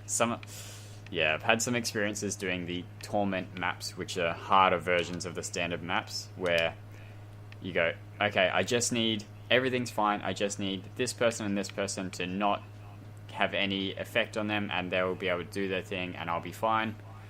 And they'll just get targeted by the AI, like all their abilities to basically stun them, to freeze them, to seal them away so they can't do anything, will hit those two specific ones every single time. Like, I just needed one more round of them being fine, and I would have been, I would have met the criteria I needed to for this mission. But honestly, I had about 20 matches in a row where they just targeted those two. Like they knew, like the AI knew, that's the ones you need. We're gonna... Yeah. But I got it done. I have one more torment map to go. Nice. And then I've done sort of the skill-based ones, and then it's just grinding forever to completion. But yeah, How many gamer scores? that means I got 2,930, which is it's more than the 240 better than Cameron to be good. That I think that marker would be 2,810. So well, what under I'm that, doing with sort of, myself what are you is doing with leapfrog. yourself? Did you get sleep though? You haven't.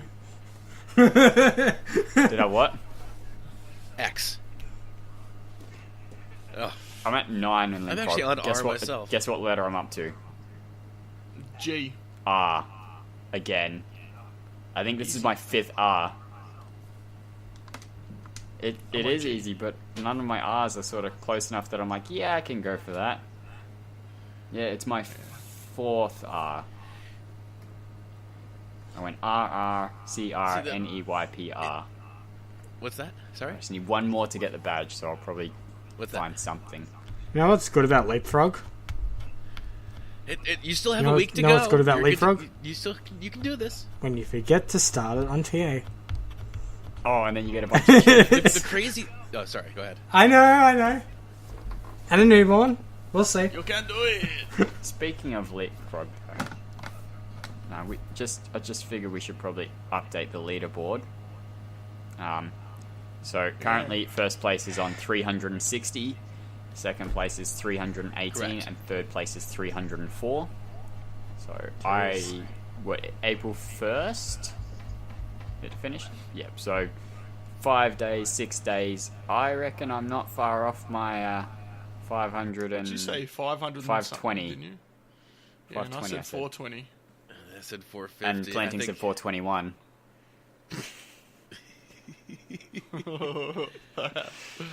So I think I'm. I don't know. I reckon you're out of it. I don't reckon he's gonna get 60 more and stop. I reckon it'll be between me and Planting. Yeah. Yeah, I'm thinking they're going to go nuts because I know at least one person is still planning on it. Actually, I take it back. I know at least 2 people are still planning on it that are up at the top. So, yeah, it could be quite a finish. The biggest challenge, I think, has been actually not the starting letters, but the ending letters. Because some of these achievements end with like the same sequence over and over and over. Like you're saying, you keep getting R. Like R and S and Y are very common endings, and I'm frankly sick of starting with Y. Yeah. Alright, well, in terms of what I've been playing, I've hit my 10 from Leapfrog, so anything after that is a bonus. I think I'm on 13 at the moment. In terms of the games that I've played quite a few this week, but I played Deployment, which sucks, and I didn't enjoy my time with it. It's a twin-stick shooting game, but if you wanted to add bad mechanics to it, because it's just, not good. I eventually figured out what I was doing and managed to get that finished. I started Fearful Symmetry and the Cursed Prince, which I really only started because I needed it for Leapfrog, but I ended up finishing it because it wasn't all that long. It's an interesting little puzzle game, so you have 2 screens side by side, and if you go left on the left screen, you go right on the right screen, so the screens perform the opposite action to each other. But it was quite fun. I enjoyed the short time I spent with it. There's a really good guide on true achievements for it. I would never have finished that last level if there wasn't a guide for it. It is very difficult, but managed to get through it, so there was 1,000 for me. I started Dear Esther again for Link Frog, but I ended up about 3/4 of the way through the game. I could have maybe sat there for another 10 minutes, got the last achievements and beaten Chin for this week, but I'll let him have it because I know it's important to him to be on top of the leaderboard. I'm not exactly sure what's happening in the game. I know that there's something going on the island that you play on, but I am actually paying attention to the story and listening to all the Director commentary? the audio pieces. No, I'm not in the director not that commentary yet. just yet. So I'm enjoying it. I'm enjoying it so far. It is a very good looking game. Aside from the composition of the plants, which seem to be all in exactly the same shape, and apart from that, it is absolutely stunning in 4K. And I've actually taken a few screenshots inside the caves because I was just blown away at how vibrant and bright it looked. It's an absolute looker in those in the third chapter in the caves. But I'm keen to finish the story and figure out what's happening. So then I get to play it again on director commentary mode. So yeah, Just don't miss any. don't miss any. Have My a only third playthrough. downfall with the director mode is that they're not interspaced in a way that you can actually progress from point A to point B without like skipping part of the commentary or having to stand around and wait for the audio clip to finish. That's my only real down with the director part. Okay, well, I'll keep an eye out for that when I pick it up on the next play. I hope that if I manage to finish the game not understanding the story, that the director commentary will kind of fill those gaps in. But again, I haven't finished the story, so I don't know if I don't understand it yet. Alright, so a game I only spent maybe 10 minutes in, but I want to mention it because I hate this game so much. But Resident Evil 5. So I only ran through the first level halfway to get one achievement for Link Frog. It just reminded me of just how much the game stinks. I just have such a massive problem with when you pull your gun out, your feet are glued to the floor. And I know that it's a way of like artificially ramping up the tension, but it's just like I can't fathom how they thought that was an acceptable game mechanic for the time. I wrote this in the notes here, and it's absolutely true. It might be amongst the dumbest mechanics I have ever seen in a game in recent memory. It is so stupid. And anyway, that's my Resident Evil rant for the week. I finished off the last DLC for the Strange Brigade. If you don't want to know how it ends, skip over the next 10 seconds. It's an excellent game, but I think reusing the boss from the base game as the boss for the DLC, I think it's a bit lazy. I think they could have done something a bit different with it. No reskin or anything, just the exact same boss. It's the same boss. She acts differently. Ooh, it's a she. But it's the same boss. So it disappointed me a little bit, but it's still a great game. And I mean, you spend about an hour for each DLC. It's worth putting in the time for it. But that disappointed me slightly. I dived Eventide 3 for Link Frog. The only thing I want to mention is that from the third game in that series, and I've only played the first game, it is a noticeable upgrade in terms of the graphics. Very, very noticeable. It looks actually pretty good, actually, Eventide 3. That's an Artifacts movie game, right? It's an Artifacts movie game, yes. Don't know if it's worth the extra 50% price or whatever they bumped it up, but I got a free code for that one. I've got some Gears 4 happening, ran some more speed runs, 23 levels into the wings. It's going to be a long road. We also played Rocket League, Chin and I. We didn't have the greatest success. Oh, I It was think we Wednesday ended night. up dead Wednesday or even. Thursday?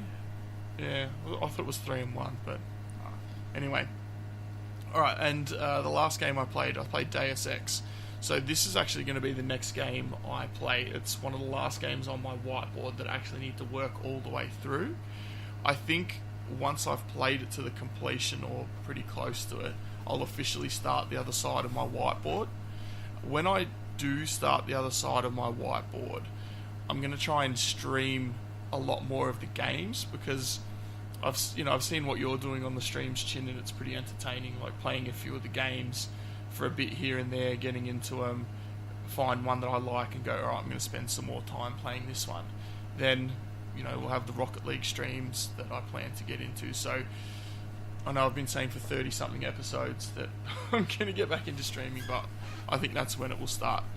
So in terms of gamer score this week, 2,800 for me, which despite what Kirby says, I think is not too bad. Alright, sales this week, Kirby. You've put in the info. What do you reckon? Tell us about what's going on in sales. Yeah, so I don't know. There's a lot of long stuff. Not too much that fits in our criteria, but we do have some things. We have in Quick Points, we have the bunker. That's 50% off, $9.99. And do not miss that last puzzle piece, unless you want to replay the whole game. 2 to 3 hours, unless you miss the puzzle piece. Isn't that right? Yeah.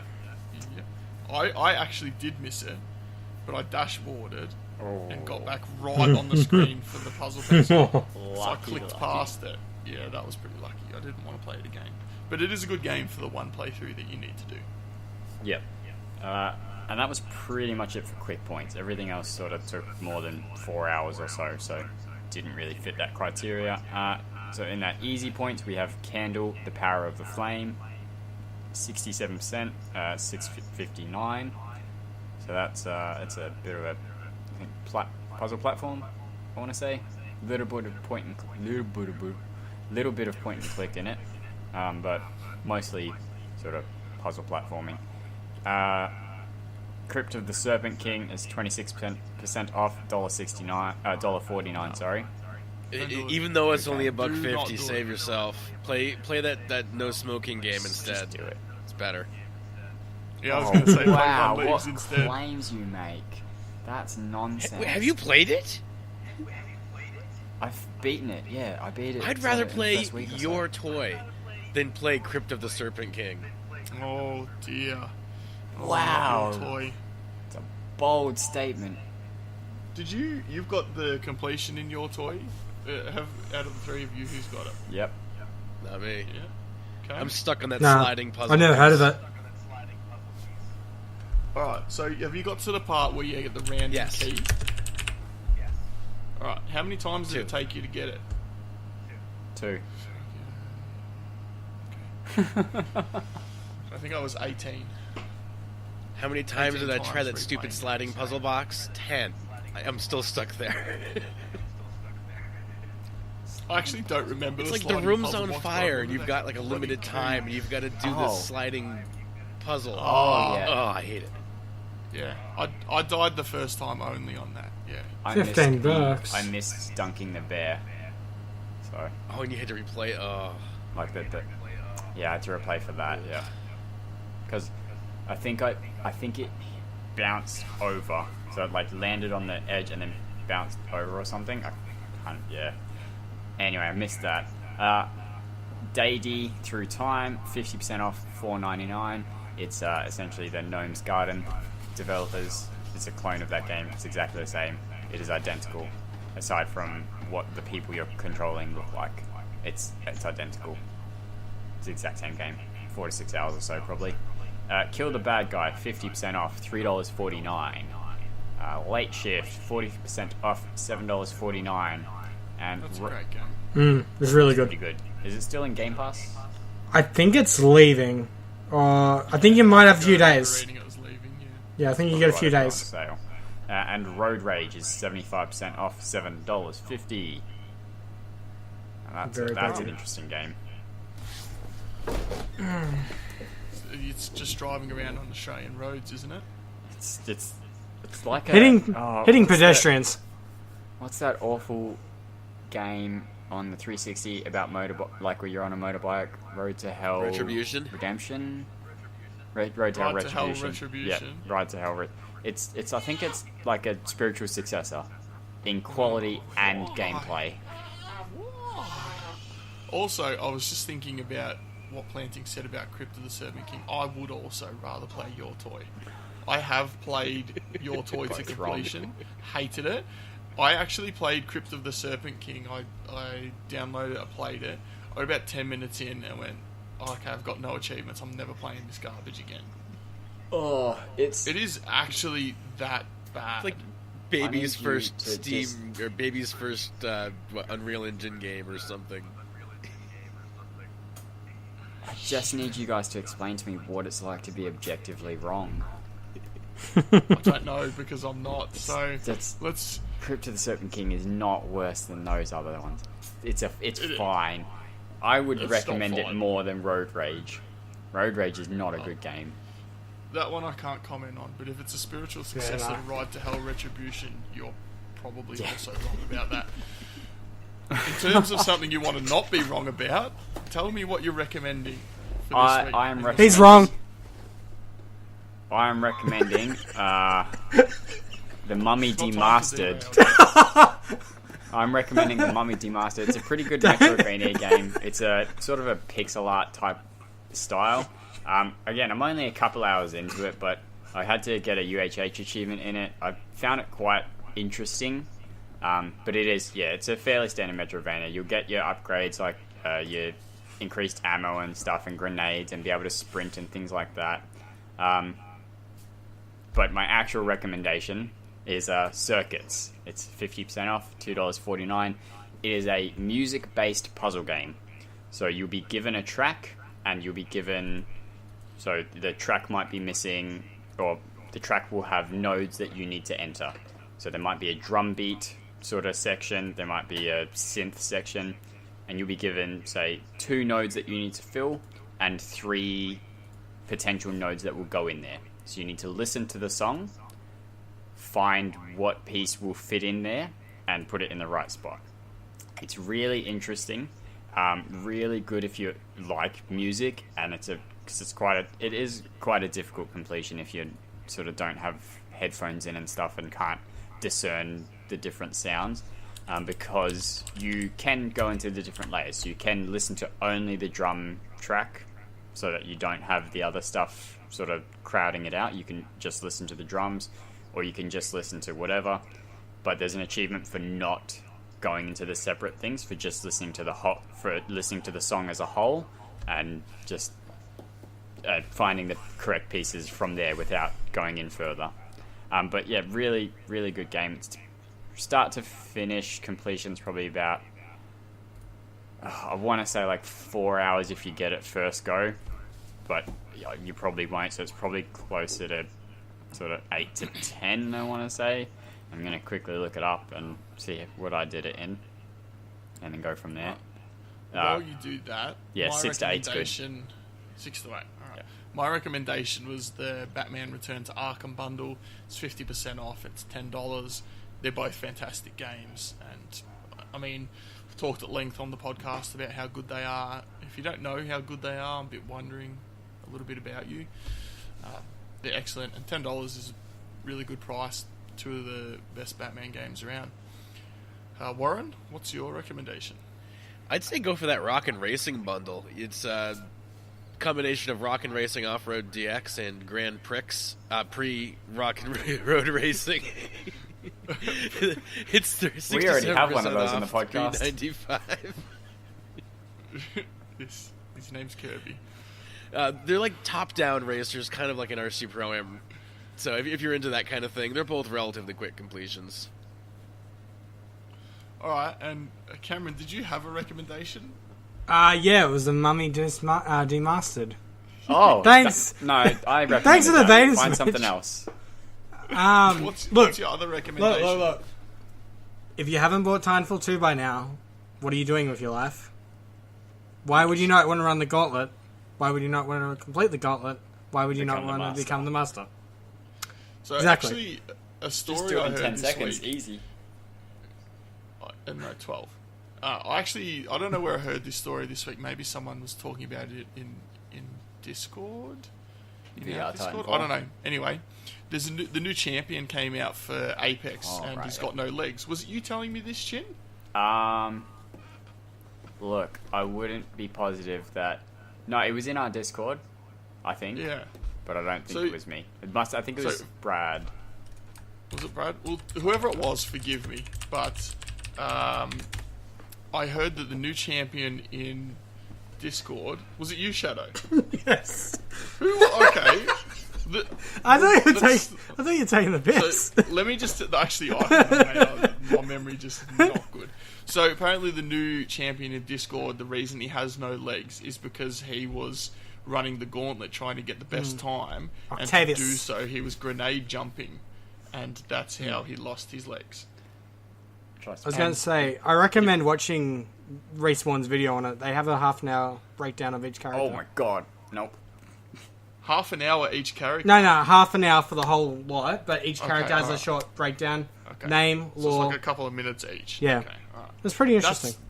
But I think that, obviously, having not watched any of the other ones, if they're all tied in with stuff like that into the Titanfall universe, I think that's an excellent touch to the Apex Legends game. Alright. Also, you were recommending Little Riding Champion, weren't you, Cameron? I thought it was Kirby. I would recommend a game with unobtainable. I think everyone should play ridiculous. any horse, any Get off my equestrian styled game, unobtainables or not. My Horse and Me, great game. My Horse and Me. Hannah Yeah, Montana, My Horse and Me. you gotta That's go the for way it. to Yeah. go. Yep. Blue Yeah, Jeans great needs game. your attention. Great game. Yeah. Really should. Good old Blue Jeans. All right, Kirby. What do you reckon? What do you think you're going to buy this week? Apparently, I'm the only one buying anything. Correct. I'm likely to get the Day D through time, the Gnome's Garden Clone. I bought stuff. Easy game, and buy it. It's 50% off. I didn't realize I didn't have it, so it's definitely bought. All right. Well, Cameron, I'm not no buying plans, anything. Is anyone else buying anything? Buying games not on sale. No. I'm out. No. Nah, I'll probably get the Mummy Doom Master though. I'm 50-50 On my on it. recommendation, that's a good. Don't even Thanks, Chin start. Doctor. You're the best. All right, Chin. What's happening in new games? Little bit of a quiet week. Some stuff that I have no idea what it is coming out, so I ignored it. But on Wednesday we have Deponia. That finishes up the quadrilogy, and that means they should be releasing a bundle of all 4 of their point-and-click adventure games in one for a reasonably discounted price. I think, if we're assuming that they're $20 each, I think it'd be like 40 or 50 for the lot instead of $80 separately. So that's pretty good. Did Friday. it take a long time for point-and-click games? I wouldn't even begin to be able to tell you. All right. Well, I'll look it up while you Yeah. go on to the next one. Yep. Friday we have our big stuff. We have Assassin's Creed Liberation Remastered and Assassin's Creed 3 Remastered being released. We don't know yet if they're having separate lists or if they'll be in one shared list. I guess people probably hope for 2 separate lists rather than one, because I guess. But looking at the list that's scanned in on True Trophies, there is no multiplayer for Assassin's Creed 3. That's all out of there. So you don't have to, do whatever the multiplayer required you to do. I never did it. Sounds like good news. Yeah, less multiplayer is always good news. And In an Assassin's Creed game, though, especially. yeah. I was gonna mean, great the story-centric separate games, lists- yeah, but the multiplayer Sorry, I go never found engaging. Yeah. Yeah, so they're separate lists on True Trophies, but everything is always separate lists on True Trophies. Spyro that we got in a 3,000 Gamer Score pack was 3 separate lists. Crash Bandicoot, Ezio Collection, I think was 3 separate lists on True Trophies. Everything is separate on PlayStation for whatever reason. They don't like mixing their stuff together. The other big thing coming out on Friday is the next piece of the Shadow of Tomb Raider DLC, the Grand Cayman. Cayman being a what, Alex? A what being a what? Cayman. Cayman is a Cayman is an island where you stash your illegal tax monies. wrong Cayman, but that has a Y. This is a Caiman. It's a crocodile. A type. Okay. Yeah. We don't have those down here, mate. No. Yeah, but Not like you do. in the north, Oh, look, there's a puddle outside. Probably a crocodile in it. you joke. There's still a crocodile in the lake outside my house. I could walk 20 meters and see a crocodile. Okay. Just a freshie. I just had a quick look at the Deponia games. It looks like two of them at least have got time estimates under 10 hours. Okay. So I imagine they're all probably about the same. That's Yeah. that's Probably reasonable. a reasonable assumption. Yep. That's pretty much it as we know it. I'm sure there'll be. Okay. Oh, there's a list coming out next week. Next week that I'm excited for. Or a game, rather. Actually, okay, what is it? Are you Or do we have to wait till next show to find I'll out? tell you. It's. I just need to find the name again because I don't want to butcher the name. Alright. And I think we didn't mention the game Generation Zero because it came out today. Yes, we I think mentioned it last week. Yeah. Yeah. Which, if you are interested in playing Generation Zero, Is let it me know, an MMO? Because I want to play it. Do you No, have it's any not an other- MMO. It's not. It's a up to four player co-op game, which you Okay. can also play single player. All right. Okay. That's fine then. The game I'm looking forward to comes out next Friday. It's called Smoots World Cup Tennis. Smoots. Smoots. What the Mainly hell is because Smoots? I don't know, they're characters, I guess. Mainly because I love tennis games, and the two we've had so far, the two we got last year were Trash Candy and don't deserve. Tennis. AO Tennis and Tennis World Tour do not About deserve tennis to be in on the the Xbox. face. They are horrible. When tennis in the face is alright, it's a puzzle game. It's easy. No, it's not easy. That last achievement for defeating the 10 tons crew can go easy. away. 10 minutes tops. No. No. No. Yeah, we've No. had a lacking of good tennis games. So even though this is arcadey and cartoony, I'm hoping it'll be enjoyable and worth my time. I got a code for it today, I think, or yesterday, so I should probably redeem that. Thank you. Are there any unobtainables discontinued achievements this week? The two that I mentioned in Dirt Rally last week. Did I mention them last week or the one week before? Dirt Rally 2.0. I don't know. I mentioned them sometime. They're supposedly fixed. I still don't think we've had one for completing the daily Audi Quattro event, but I assume it's been fixed and we're just waiting for an event to double check. Alright. I've actually got some now again obtainable achievements. So I saw this today on my lunch break, but Pumped BMX Pro. Oh, that's right. They released a patch. Yeah, they got two unobtainables. You Spin Me Right Round and the Hands and Tables achievements are now obtainable again. Yep. So that's good news. Oh, Long Journey Home as well has got an unobtainable, but all 26 of you who've played it probably don't care. Anyone on your list that's played it? No. Okay. But I mean, the likes of Shabadizzle and What a name. Nightbear. Nightbear's played it. He probably cares. True ID at Xbox. Jack and Ollie played it. Oh, that's the streaming account. Jack and Ollie played it. I didn't connect that. I'm like, man, someone's really tried to steal that name. No, Dopey Bear 5007. That's unfortunate for him. Of course. Oh, you probably wouldn't know, Alex, but Oh, okay. Warren will know this name. Milky Bars has played it. Milky Bar. Does not surprise Yep, me. of course.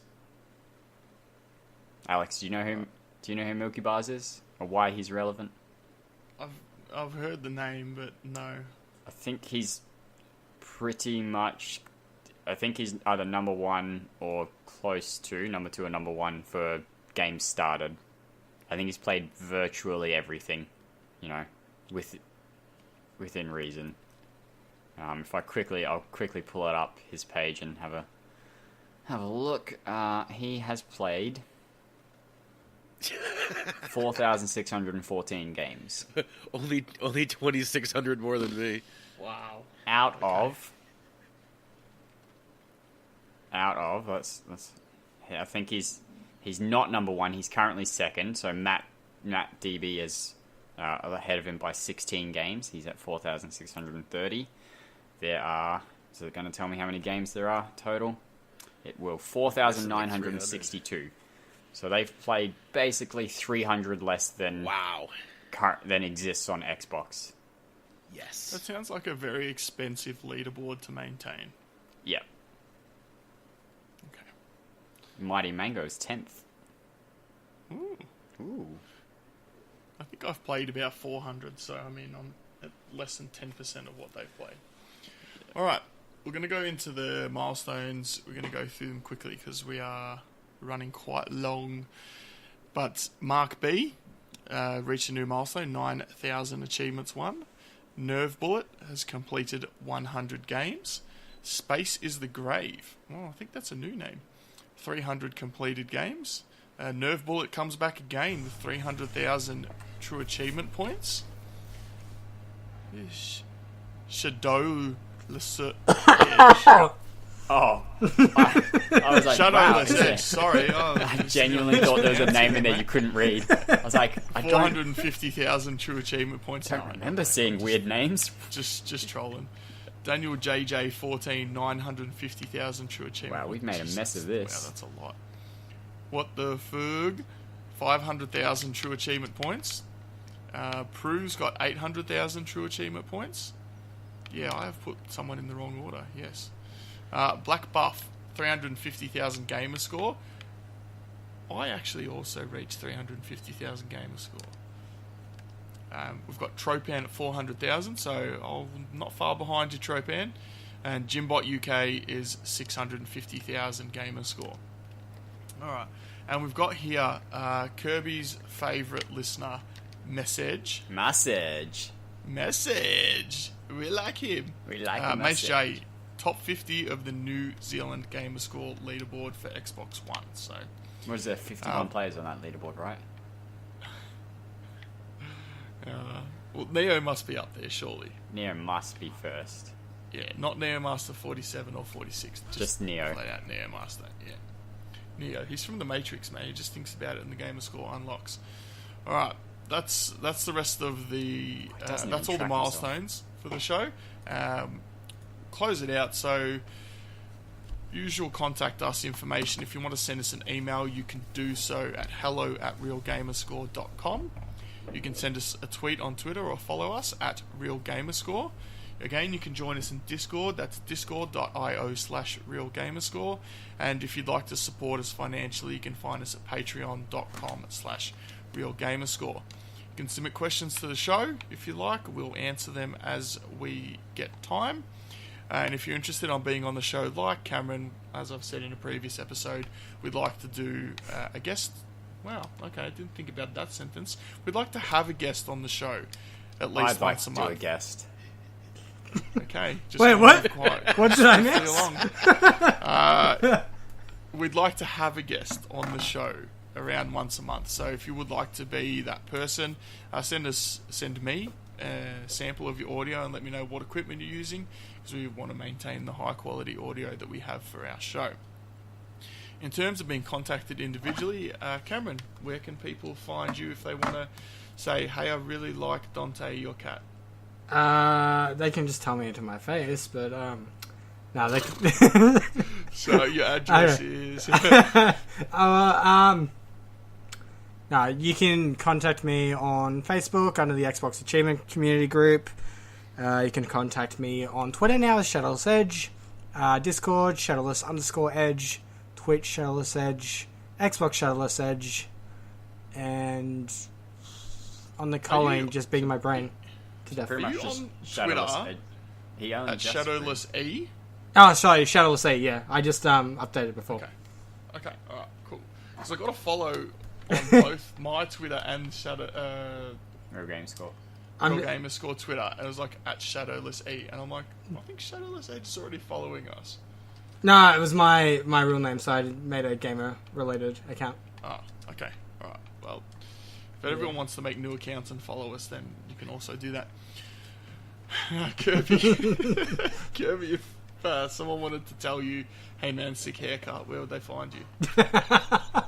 Well, they'd have to watch a stream then, so they'd have to find me on Mixer at Chin Doctor.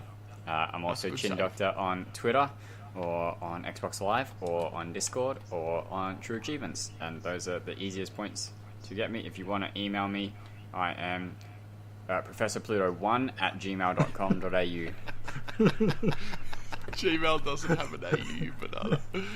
Alright, and Warren, if someone wants to contact you and say, hey man, I really like your husky voice, where can they find you? Well, you can hunker on down. You can catch me on True Achievements Xbox Live or on Discord at Planting42. Planting 42. Planting 42. Alright, and you can find me on Xbox, on True Achievements, on Twitter and Mixer, Professor Pluto, and Twitch, Professor Pluto 1.